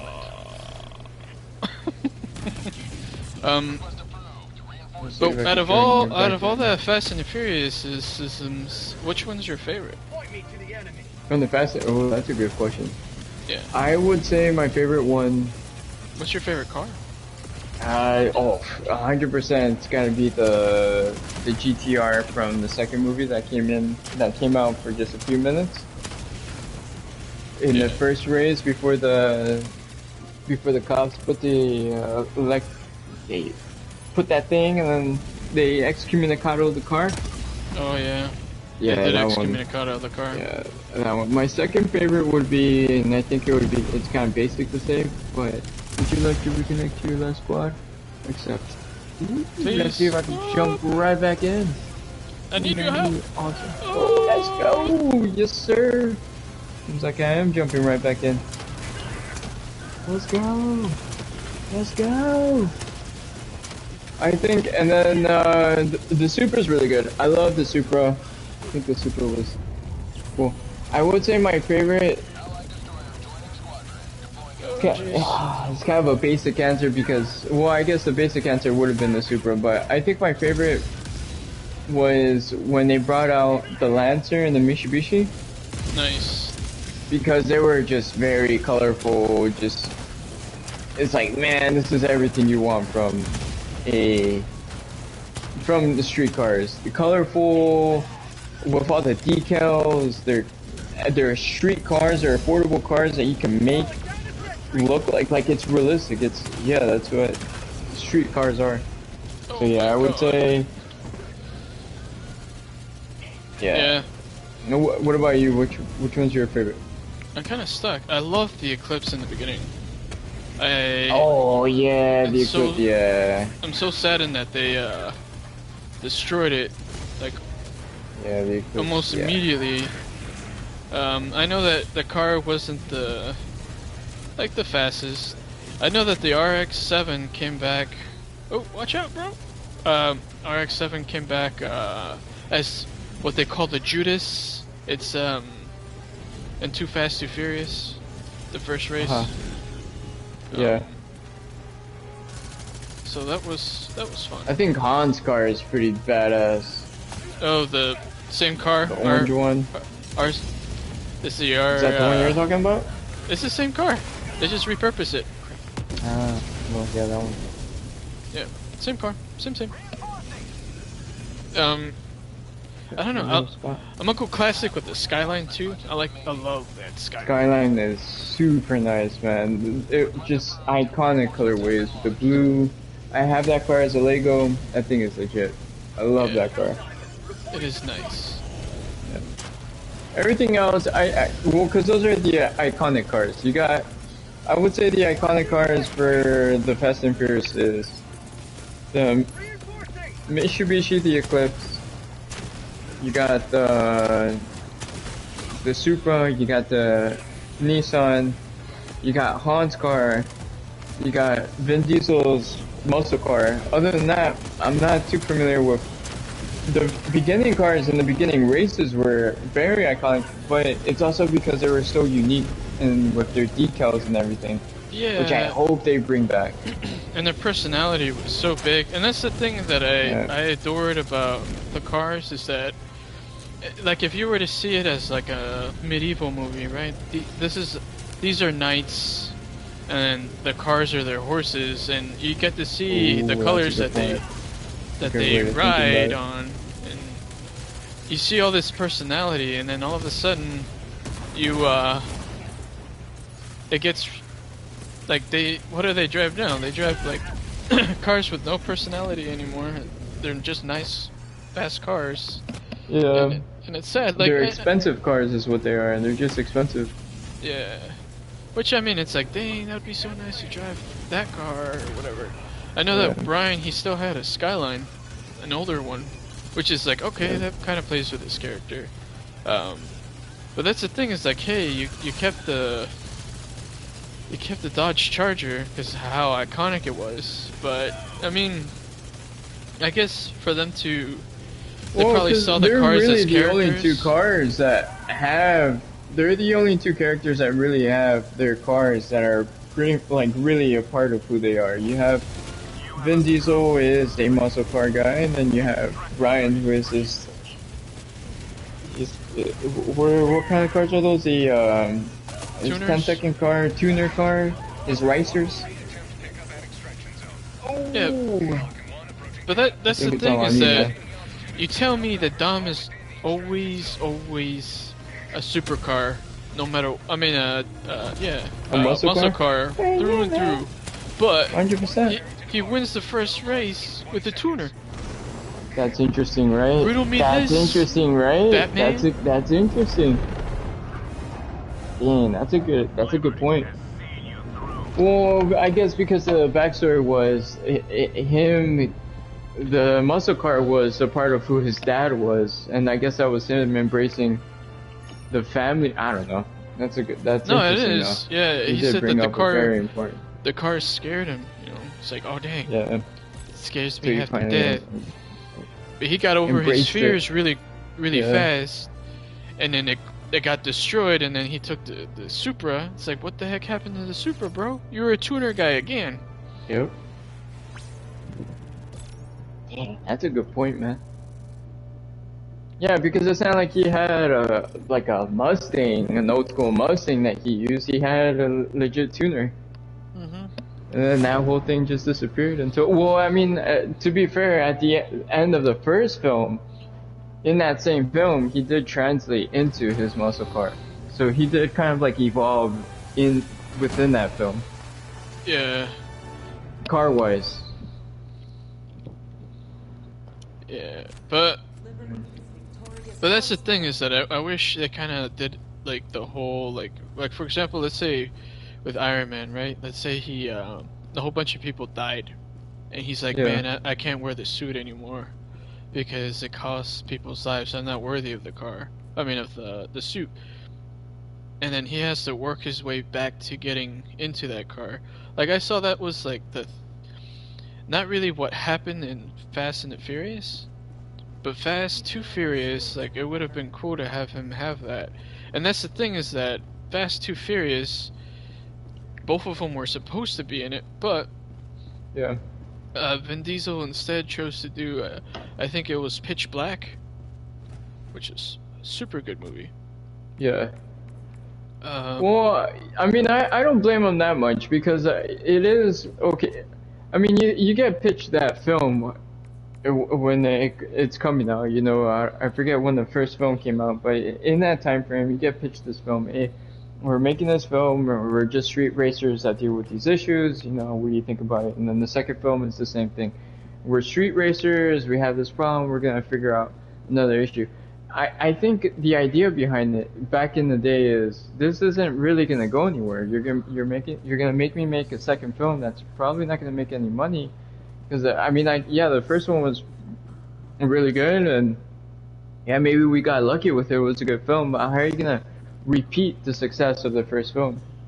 Yeah. And so, and then he gets Pitch Black, which is, hey, you know, you also have the first film where you do have Paul Walker, who is pretty much the highlight of the film, and you're gonna be sharing the scenes with him. You're not the main star here. You are sharing the screen with Paul Walker, or you do Pitch Black, which is you're not the main.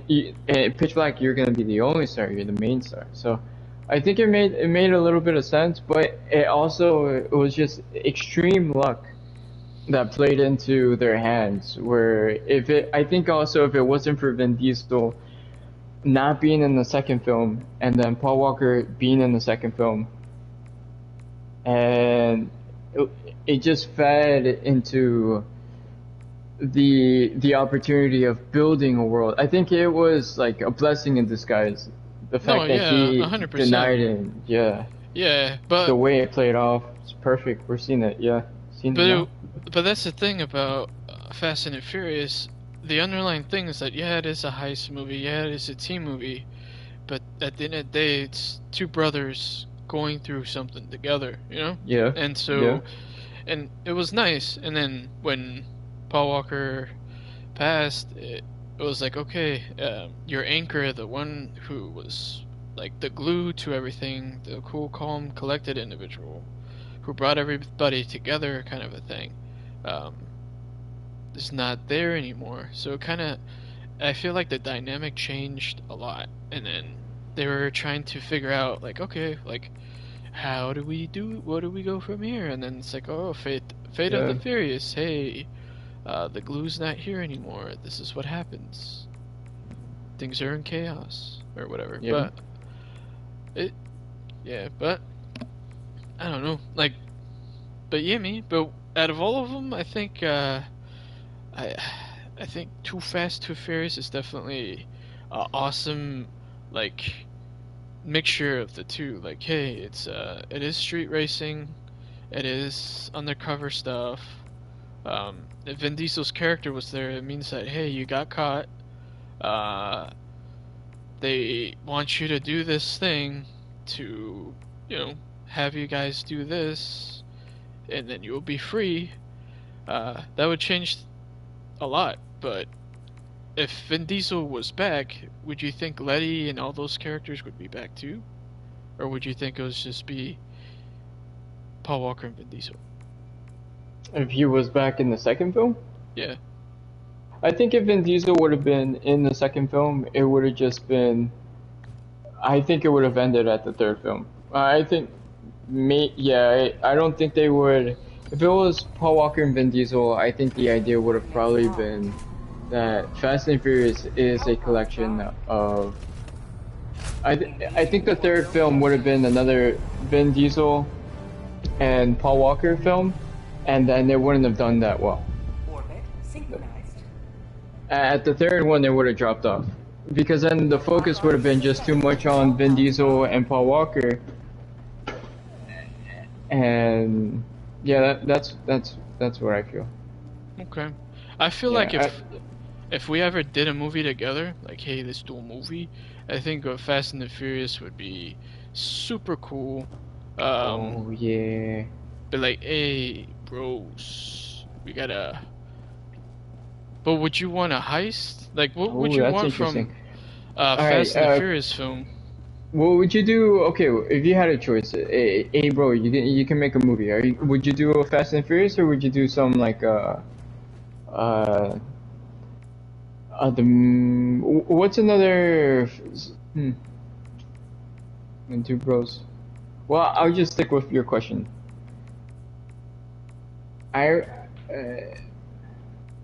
Well, the whole premise of the Fast and Furious is you had, the way it started was Brian going undercover, Paul Walker's character going undercover, and him figuring out this group of people who are.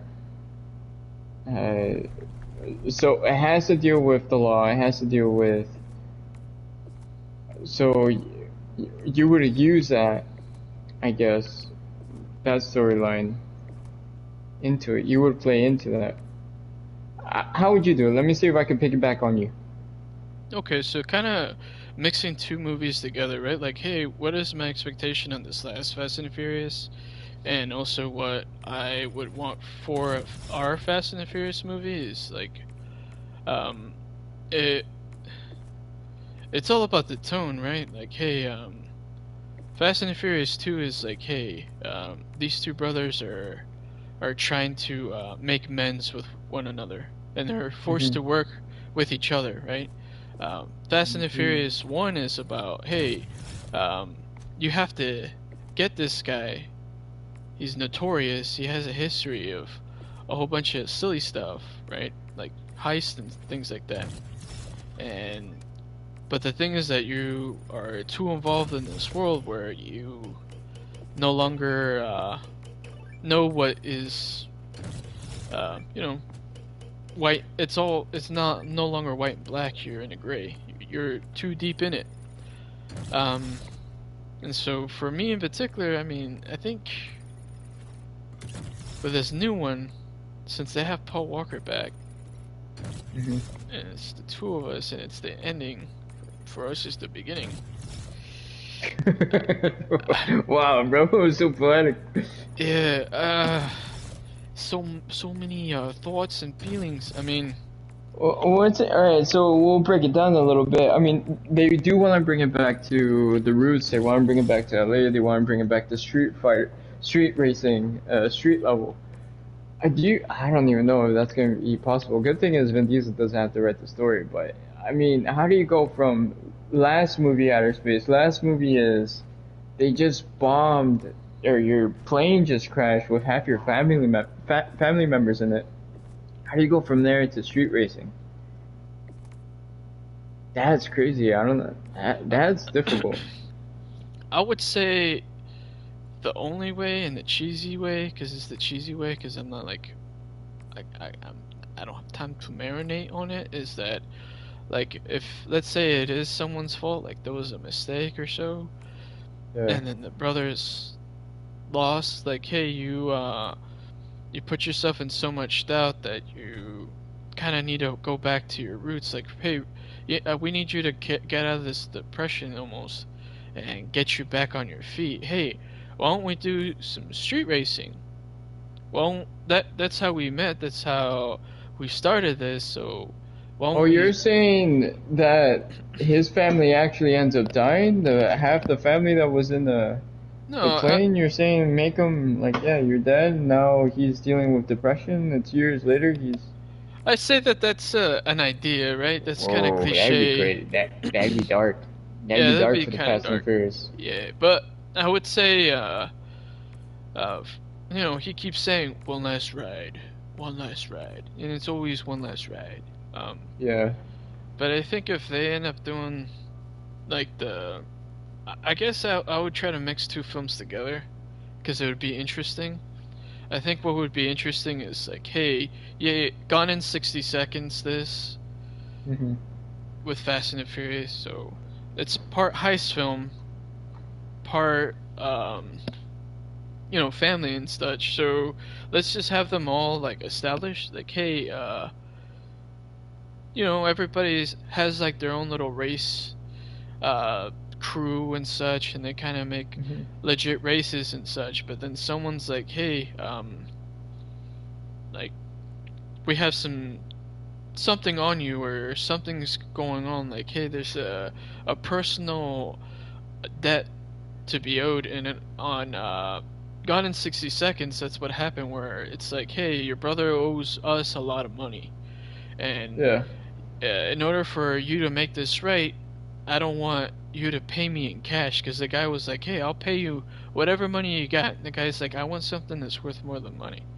I want cars. I heard that you're really good at cars, really good at getting them, so I need you to do this for me. That way it's like, oh, these guys are millionaires, they could probably pay.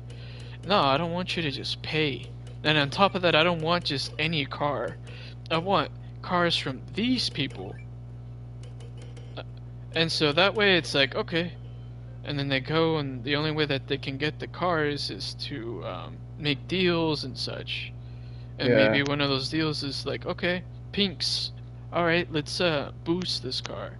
Hey, and it's like a little bit of everything. Like, hey, since it's the finale, let's kind of play homage to all of the things. Like, hey, you got the tech guy, he's doing what heist. Hey, you have this guy who is the street racer. All right, you have that. Like, you have kind of all these kind of elements. These people doing these different skills. Yeah, and then it's kind of like a final goodbye to all of this.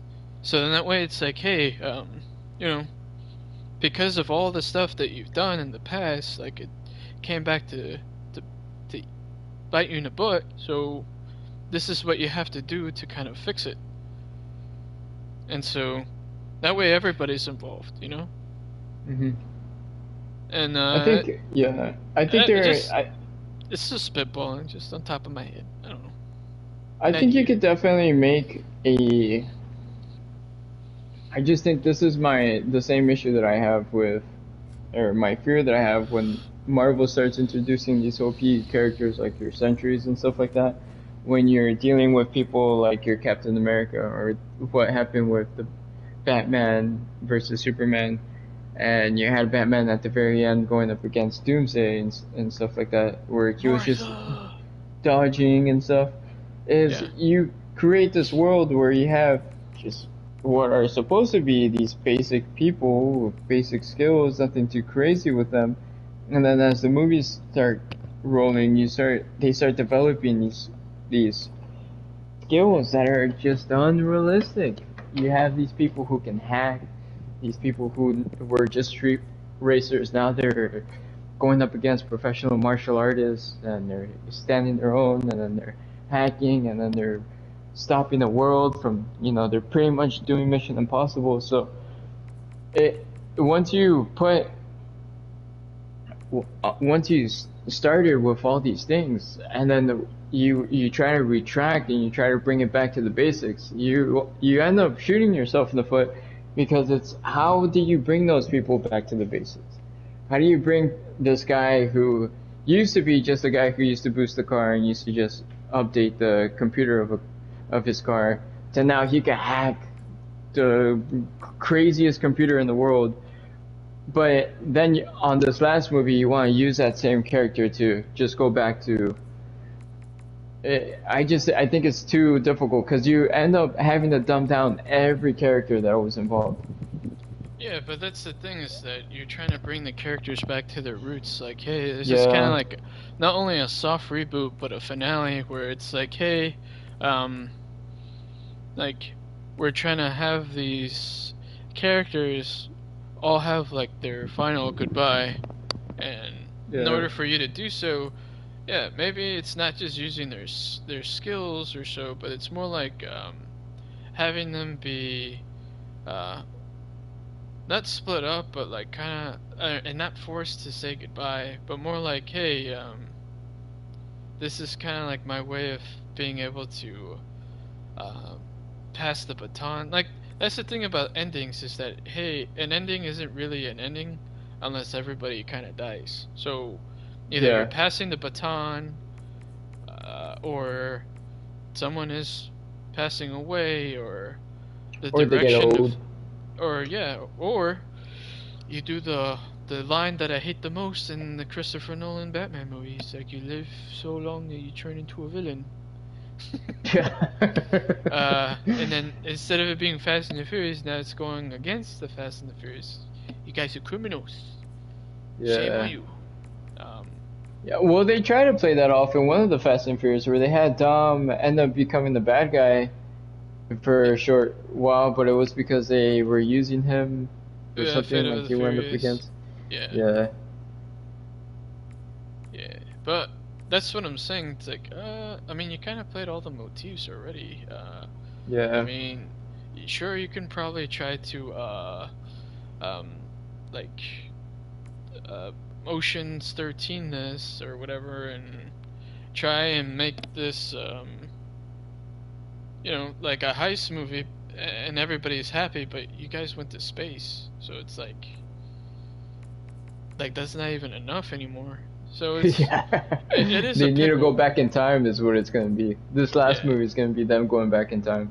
It's a DeLorean, It's like, hey, they're gonna go back to the future. They went in space, they did everything. They're going back in time this time. Back in time, They're like, hey, we're gonna go back to the 1950s, the hot rod moments and such. Yeah, they had this. There's this YouTuber who, I don't know if I sent you the YouTube. It was, and he made a YouTube video. I don't know what his name is. I don't remember what the YouTube video was called, but it was pretty much, the guy was explaining how he can make the perfect finale, or how the perfect finale would be, and he pretty much, the way he played it out was, after the first movie where Vin Diesel gets into his accident in the last race, instead of him actually getting out of the accident and Oh, the then coma thing. yeah, the Yeah. coma thing. I'm like that would be the only realistic way you can play off maybe going back to your roots, where everybody that was essentially involved never really was that OP, but then you just erased everything that they went through. But that would be I don't know. I think that would do a lot of I think that would mess with a lot of people's heads more than it would make it make sense. Yeah, I think if they're gonna go that route, like you have to do it like immediately, like Dom, wake up, and then he wakes up, and then that happens or whatever. But Yeah. I mean, but that's like like I said, it's a fresh reboot where it's like, all right, like I'm trying to do this or so. But that's where I'm saying that it'd be interesting to have a regression and then progression. Like, hey, I got scared of the Dodge Charger again, but it's like, dude, but you took it to space, so how are you scared? Yeah. It's difficult. So in order to ground it, yeah, I guess you can go to like to the point where you change the way uh, the perception of the whole film as a whole. Yeah. But for me, I feel like I mean, if you do like for example, James Bond, No Time to Die, uh, that the ending of that movie made me appreciate all of the James Bond movies that guy did, because I'm like, oh man, it has an arc. They were able to like have a beginning and an end. Um, I think I'd be surprised. Like it's gonna be hard to kind of do an ending if like if there's like I don't know how you're gonna do an ending. Like how everybody is gonna ride off the sunset if you have them Yeah. ride off the sunset every movie, you know? I would have to see how the box office was and how critically the last movie made, because I'm assuming what happened was because they made the last film and there was a part one, and so they already had in mind. And from what I understood, when the first movie came out or when they announced the first movie, it was a part one to three parts that they were going to come out with. So that what that tells me is which that they made that last film already in mind. They already had in mind how the second one was going to go, how the third one was going to go. So they kind of had like the storyline or at least a story built. I'm assuming, and I haven't looked at the box score. I haven't seen how much money they made or lost or how the critics were. But just from my own personal opinion and how I felt with the movie, I think, and I would only assume, they didn't make that much money and people hated it. I say that because I really didn't like it, and I'm pretty sure a lot of people. I think that was the idea surrounding it. From what I remember, people talking about it on the YouTube space and all that. So I think the last movie just bombed. It didn't do that well, and so now they're all like, okay, we can't go with our second and third or script that we had in mind. We're gonna have to just revamp it, do our finale. And so I think they're in a situation where they are just I don't know. I'd be less surprised, to be honest with you, if the last Fast and Furious doesn't end up coming out. I'd be less shocked than that. Then if it does come out, I don't know, man. I think they're just in a very tough spot, and I think that's also why it's almost like the Blade situation where you have your Blade, you have your actor. He's, Marshall Lee. He's already involved. They already hired him, but they can't finalize on the script, and so Blade just never ends up coming out. And I think that's gonna be the same situation where they're gonna find themselves with this last Fast and Furious finale. I don't think it's gonna come out, bro. I'd be honest with you, and I am more inclined to say, now that I'm thinking about it, it's not gonna come out. That's the thing, is that interest, curiosity, it plays such a huge role on what you are willing to invest in. And I think that's the big kind of idea of this whole thing, is what are you willing to invest in watching? Even something as cool as Ballerina, which we will see. Yeah. But it's worth an investment, but it's just sometimes like certain things it's like not worth an investment. And the thing about, for me in particular, I am curious to see the direction that they're going. If they say, hey, we're gonna get Brian back, we're gonna go back to our roots, they have an idea. In paper it sounds good, man, but it's just realistically, it's just, I don't think it's gonna work, man. I don't think it's gonna work. That's what I'm saying, like the idea, whatever that idea is, it's an idea. I don't know if it's good or bad, but it's gonna be an idea. It's a good idea. It's definitely the right thing to say. If you want people to get excited for the film, and you want to bring the right audience, that's the right thing to say. Yeah. Is it the realistic thing to say? I don't know. They're or unless they do make the 3 films that they were saying they're gonna, the part 1, part 2, part 3, and they do the part 2 as the intro to bring them back to the streets. So that can work, because to go straight from the last movie to back to the streets, I think it would be too sudden. Unless they end it with them back in the streets, but I don't know if that's gonna work.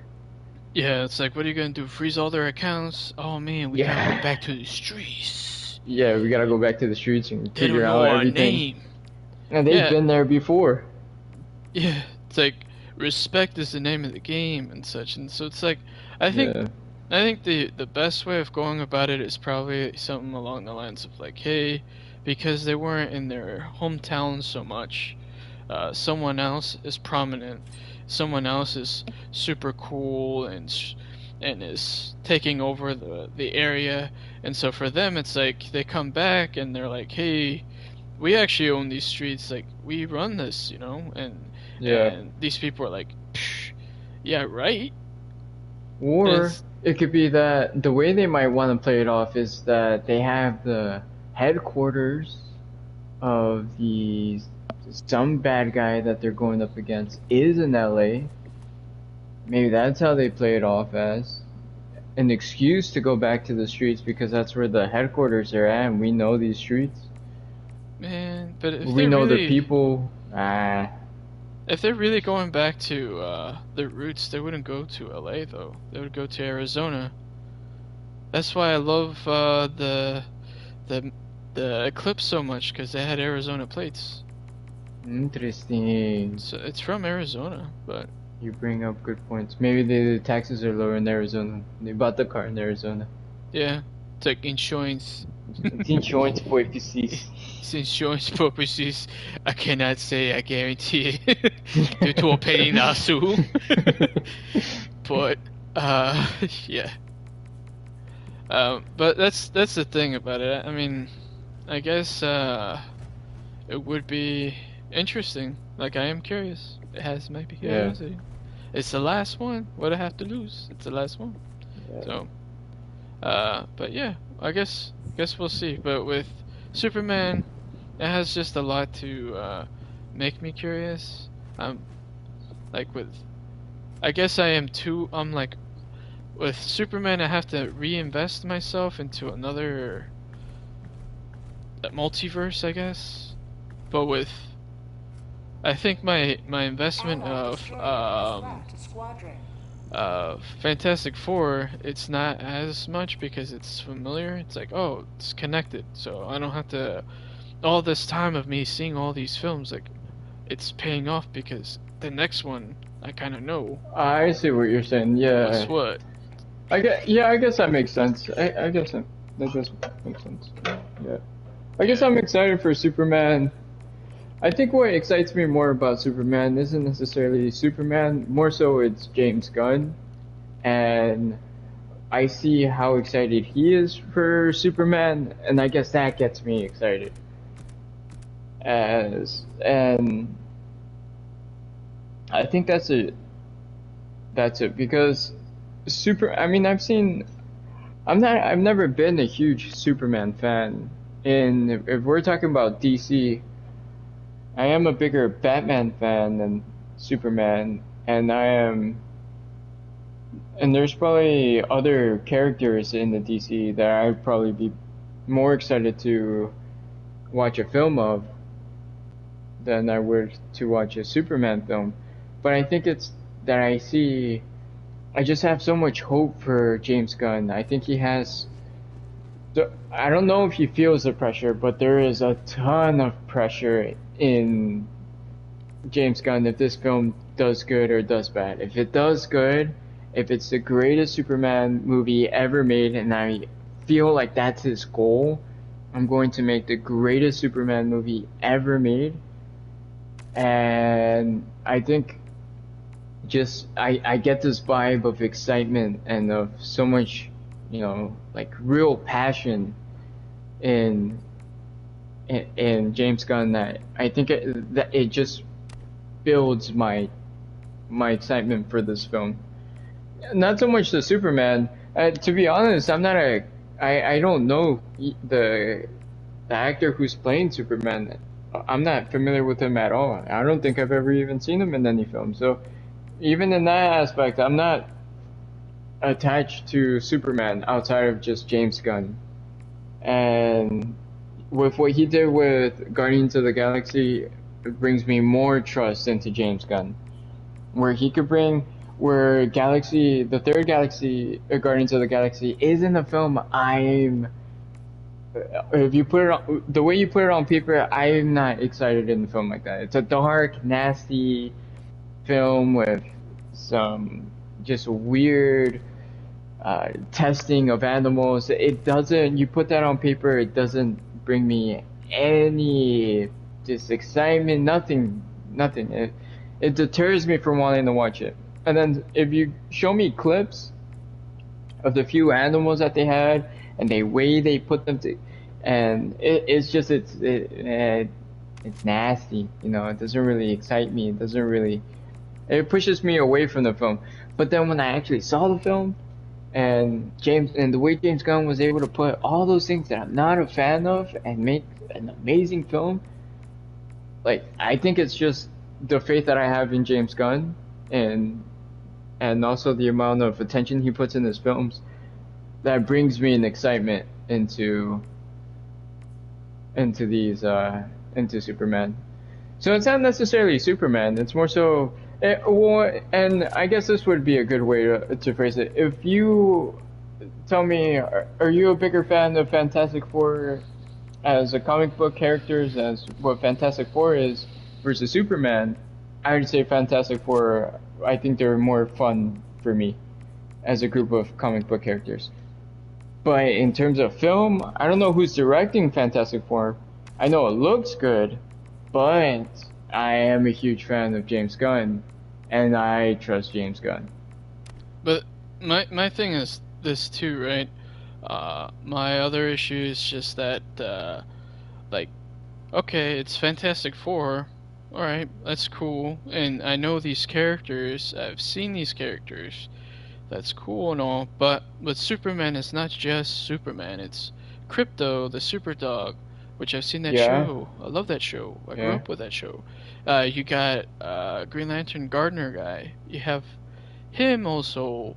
And he's also being introduced. And then you have so many variables being introduced at once that it's like, dang, not only do you have to pull off Superman, not only do you have to pull off Crypto, but you have to pull off all these things at once. And part of me is like, man, that's a lot at once. Who is the Green Lantern guy gonna be?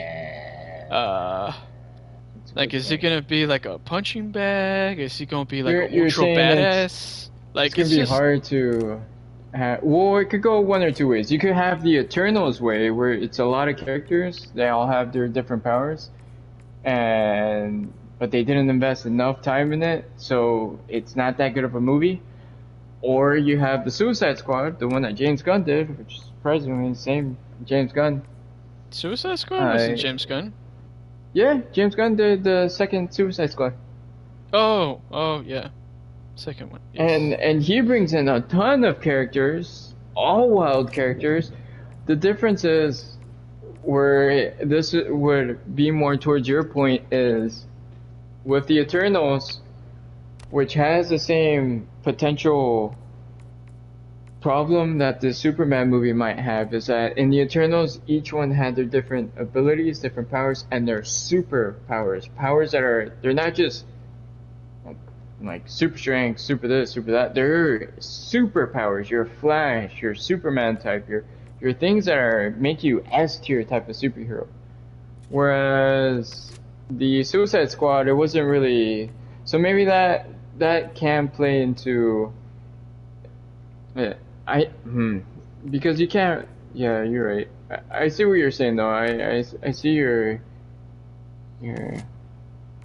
I would say what would you say? Your fear of his too many. Well, fear is not a good word, but like. Yeah, there's a lot to juggle. It's a lot to juggle. Yeah, and that's the thing, is that, and also what I'm seeing, I'm not liking. Like, you're showing, instead of me seeing like for example, if you're gonna show me Spider-Man, all right, cool. You're gonna show me, like, for me, the first Spider-Man, it's like, man, that is art. That is iconic. Like, you made it grander than life. Like, the swinging in the first Spider-Man, beautiful, artistic. The Amazing Spider-Man, it's exciting. It's like exhilarating. It's adrenaline-inducing. And then you see this new Spider-Man. There's this one part where he's webbing, and it's like, what? Where the hell are you going? Like, you're going back, you're going forward, like, you're all over the place, and it misses the mark. And everybody's like, you want to invest in this because this is what everybody's seeing right now, but it's like, man, but it's not like how they introduced it before. And that's the thing about Superman. It's like, hey, you showed me this before, and the way you're showing me this is him getting beat up, him being like, where's my dog? It's like, it's Martha all over again for me, and then I'm like, I don't know. It's like, well, so that's where I'm at. Yeah. But at least with Fantastic Four, oh man, I can put my faith in Pedro Pascal. Like, for him, and this is why I have faith in Pedro Pascal, is him in Wonder Woman 86. He was the villain there. I loved every single moment. Well, that's not fair. That's not fair, though, because you can't put. I would say you can't really put too much faith in your actor, because they have. I wouldn't say nothing, because I was about to say nothing.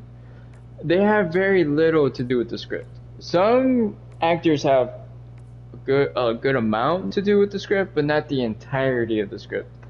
So you could only put enough faith into your actors and how they're going to portray their given role.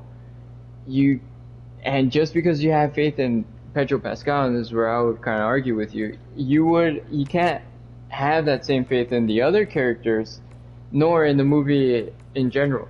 And I think a good example I would be in the season 3 of The Mandalorian, where I don't know if you've seen it, but season 1 was really good. Season 2 kind of started to fall off. Season 3 was not that good, in my opinion. Yeah. And it's still Pedro Pascal. And the first one, never seen his face but once, and it was the same thing throughout the remaining seasons. So it's really all in terms of how they write the story, how they make the film. But I would say, I think what my theory with James Gunn is, he is trying to create a world and establish people, which is very ambitious. And I understand what you're saying with, it's too many eggs in one basket. It's bound to fail because it's too many eggs in one basket. He would have to make the most amazing script in order to have so many characters make sense. Yeah. Because, I don't know, it's like, you have Green Lantern, you have Superman, you have Lex Luthor, those are the confirmed people that I know of. But those are also, and then And just from the few clips that you've seen, you do see like it feels like it's gonna be a movie with 40 characters in it, right? It feels like a movie that's gonna have like 30 different storylines to it, and I do understand what you're saying. Where how is he gonna make it make sense? It's just it's not. But I've seen it. I guess the difference between me and you right now and this is we're seeing it more so in I'm seeing it through the lens of a movie that James Gunn is making with Superman, and you're seeing it more so as a movie to movie versus like your character to character, toe to toe. It's more like I am familiar with a lot of Superman stuff. I am familiar with a lot of uh, Fantastic Four stuff. Yeah. From what they showed me, like, yeah, I guess you're right. I am comparing a lot, like, oh, this trailer versus that trailer, because I am. My point was is like, what am I most excited for, and I'm not seeing it for what it is on its own. And from what I'm seeing it on its own is that, you know, the way how I see Clark Kent is that Clark Kent is a guy who stumbles on his feet. I've never seen someone pull off Bruce Wayne. They've been really close. Like, yeah. Michael Keaton was the closest Bruce Wayne that we saw. Yeah. That was close to it. That was vulnerable, but almost childlike. And it was nice to see that. But so if we mix that with Jason Bateman, what's it called? What's his... Bateman, you're talking about those commercials that you see. Yeah, Jason Bateman would be awesome. Bateman, yeah, when you want Batman. When you want Batman, yeah, Bateman. He has such range, man. But with Christian Bale's Christian Bale's approach, like, if you mix those two together, you have a great Batman. But yeah, and that's funny. The thing is I think the best Batman we've seen. My bad, bro. I think the best Batman we've seen, or the best portrayal of Bruce Wayne in Batman, was Oliver Queen's portrayal in the Green Arrow TV show. Yeah, honestly, yeah. It's like Playboy and then which serious. I know exactly what you're saying. You want to see Bruce Wayne, and you want to see Batman, and you want to see them have a completely different just personality. Where Bruce Wayne definitely can't be Batman.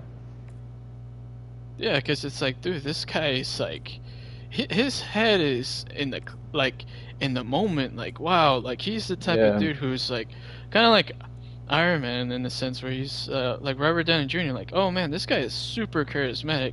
Like, this guy has no time to be Batman.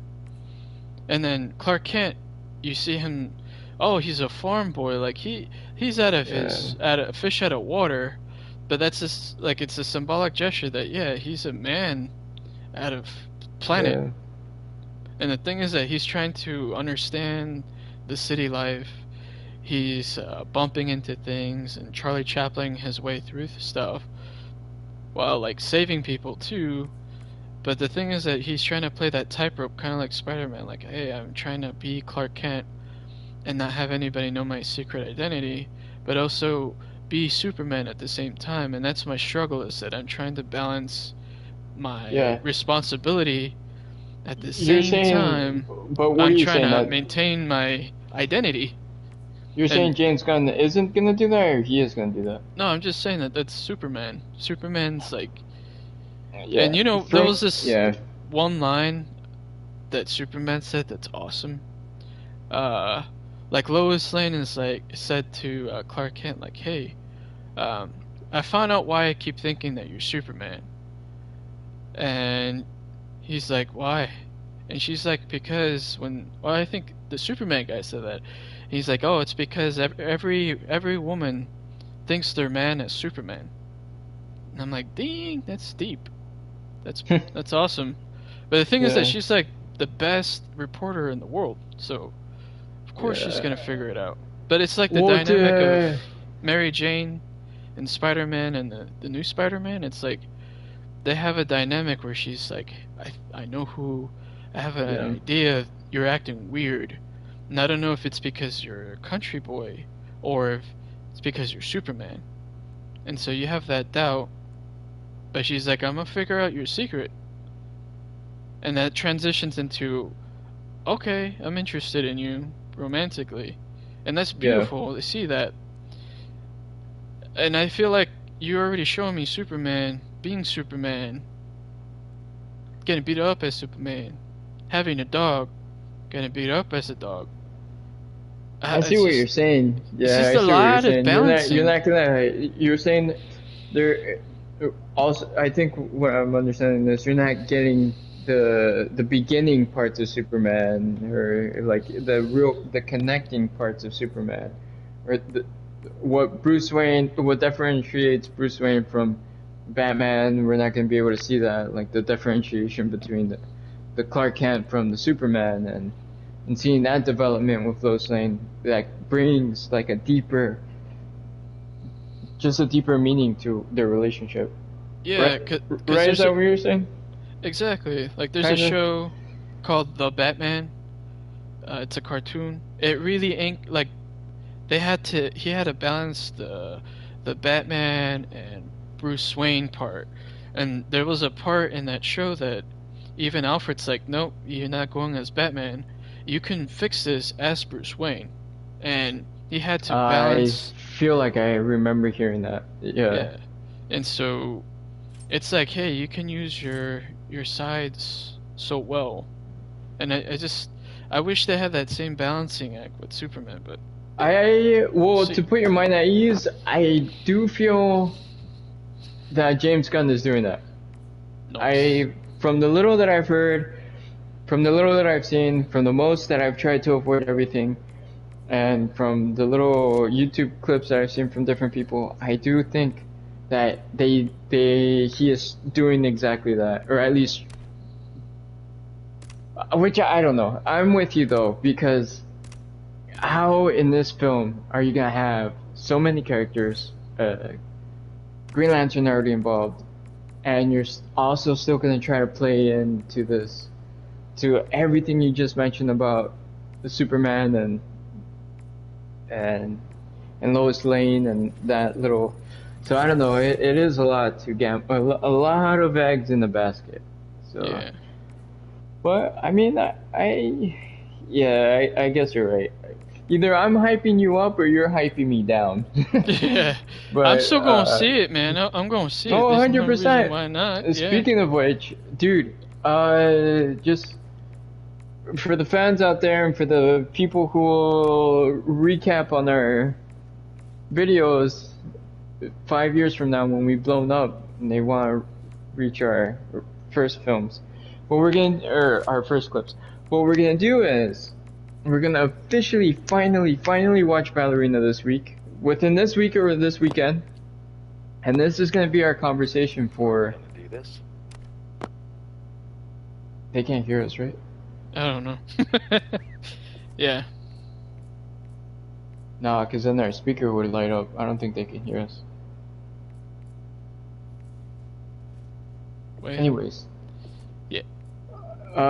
Ballerina for Wednesday, because we have to watch Superman by next week if it comes out next week, and we have to see that, and that's gonna be our next talking point. And then eventually, Fantastic Four comes in, and we need to get into a good rhythm of having the film to talk about, and then we could bounce off of whatever the film was, and then talking points on that film that we were gonna watch. Yeah. So Ballerina next Wednesday. Yeah. These were all beautiful conversations that we should have had while we were after watching Superman, but never too late. Heck yeah, man. I hope I eat my words. I hope I'm like, damn, dude. You know, I'm so happy that I'm wrong, because I don't want it to suck. Yeah, this is a beautiful talking point too, because but I am worried. You know. So. Yeah, all fair points. But I'm excited. I'm happy that. Like, it is interesting that they're starting out with Superman. That means, hey, you have a vision.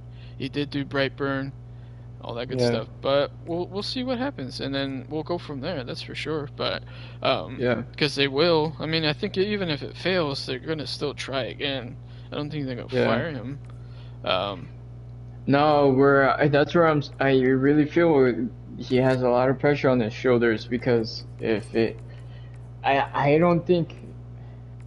I mean, it could be decent, and he could continue making films, but I think there's just so much hype, and he understands the hype around it, where he knows there's pressure, and he knows it has to be the greatest Superman. My only question is, and the question I just had right now is, I wonder if there's people like you in his circle that are telling him, hey, if you don't make it right, or you have too many eggs in one basket, my fear is you're not gonna make it right, or you gotta like tighten it up a little bit, because it's like you have your group of friends, and if nobody's telling you, hey man, you got crap on your face, then you're gonna be walking around with crap on your face thinking you look good.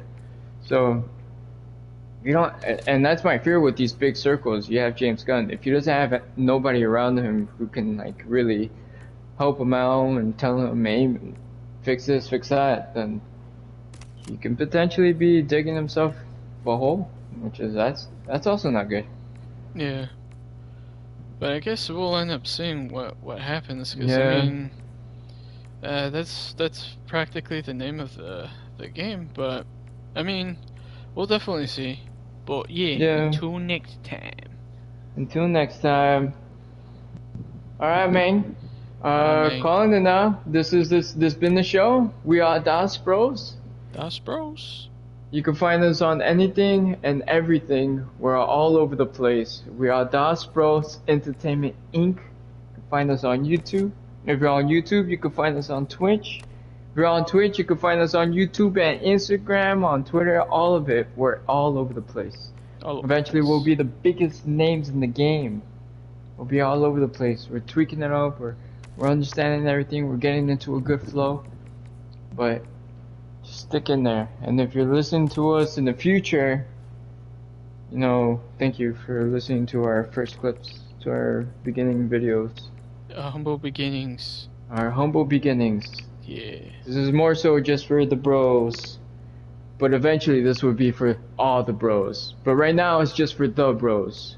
Which is all the bros. Yeah. Which is Das Bros, those bros, and also those bros.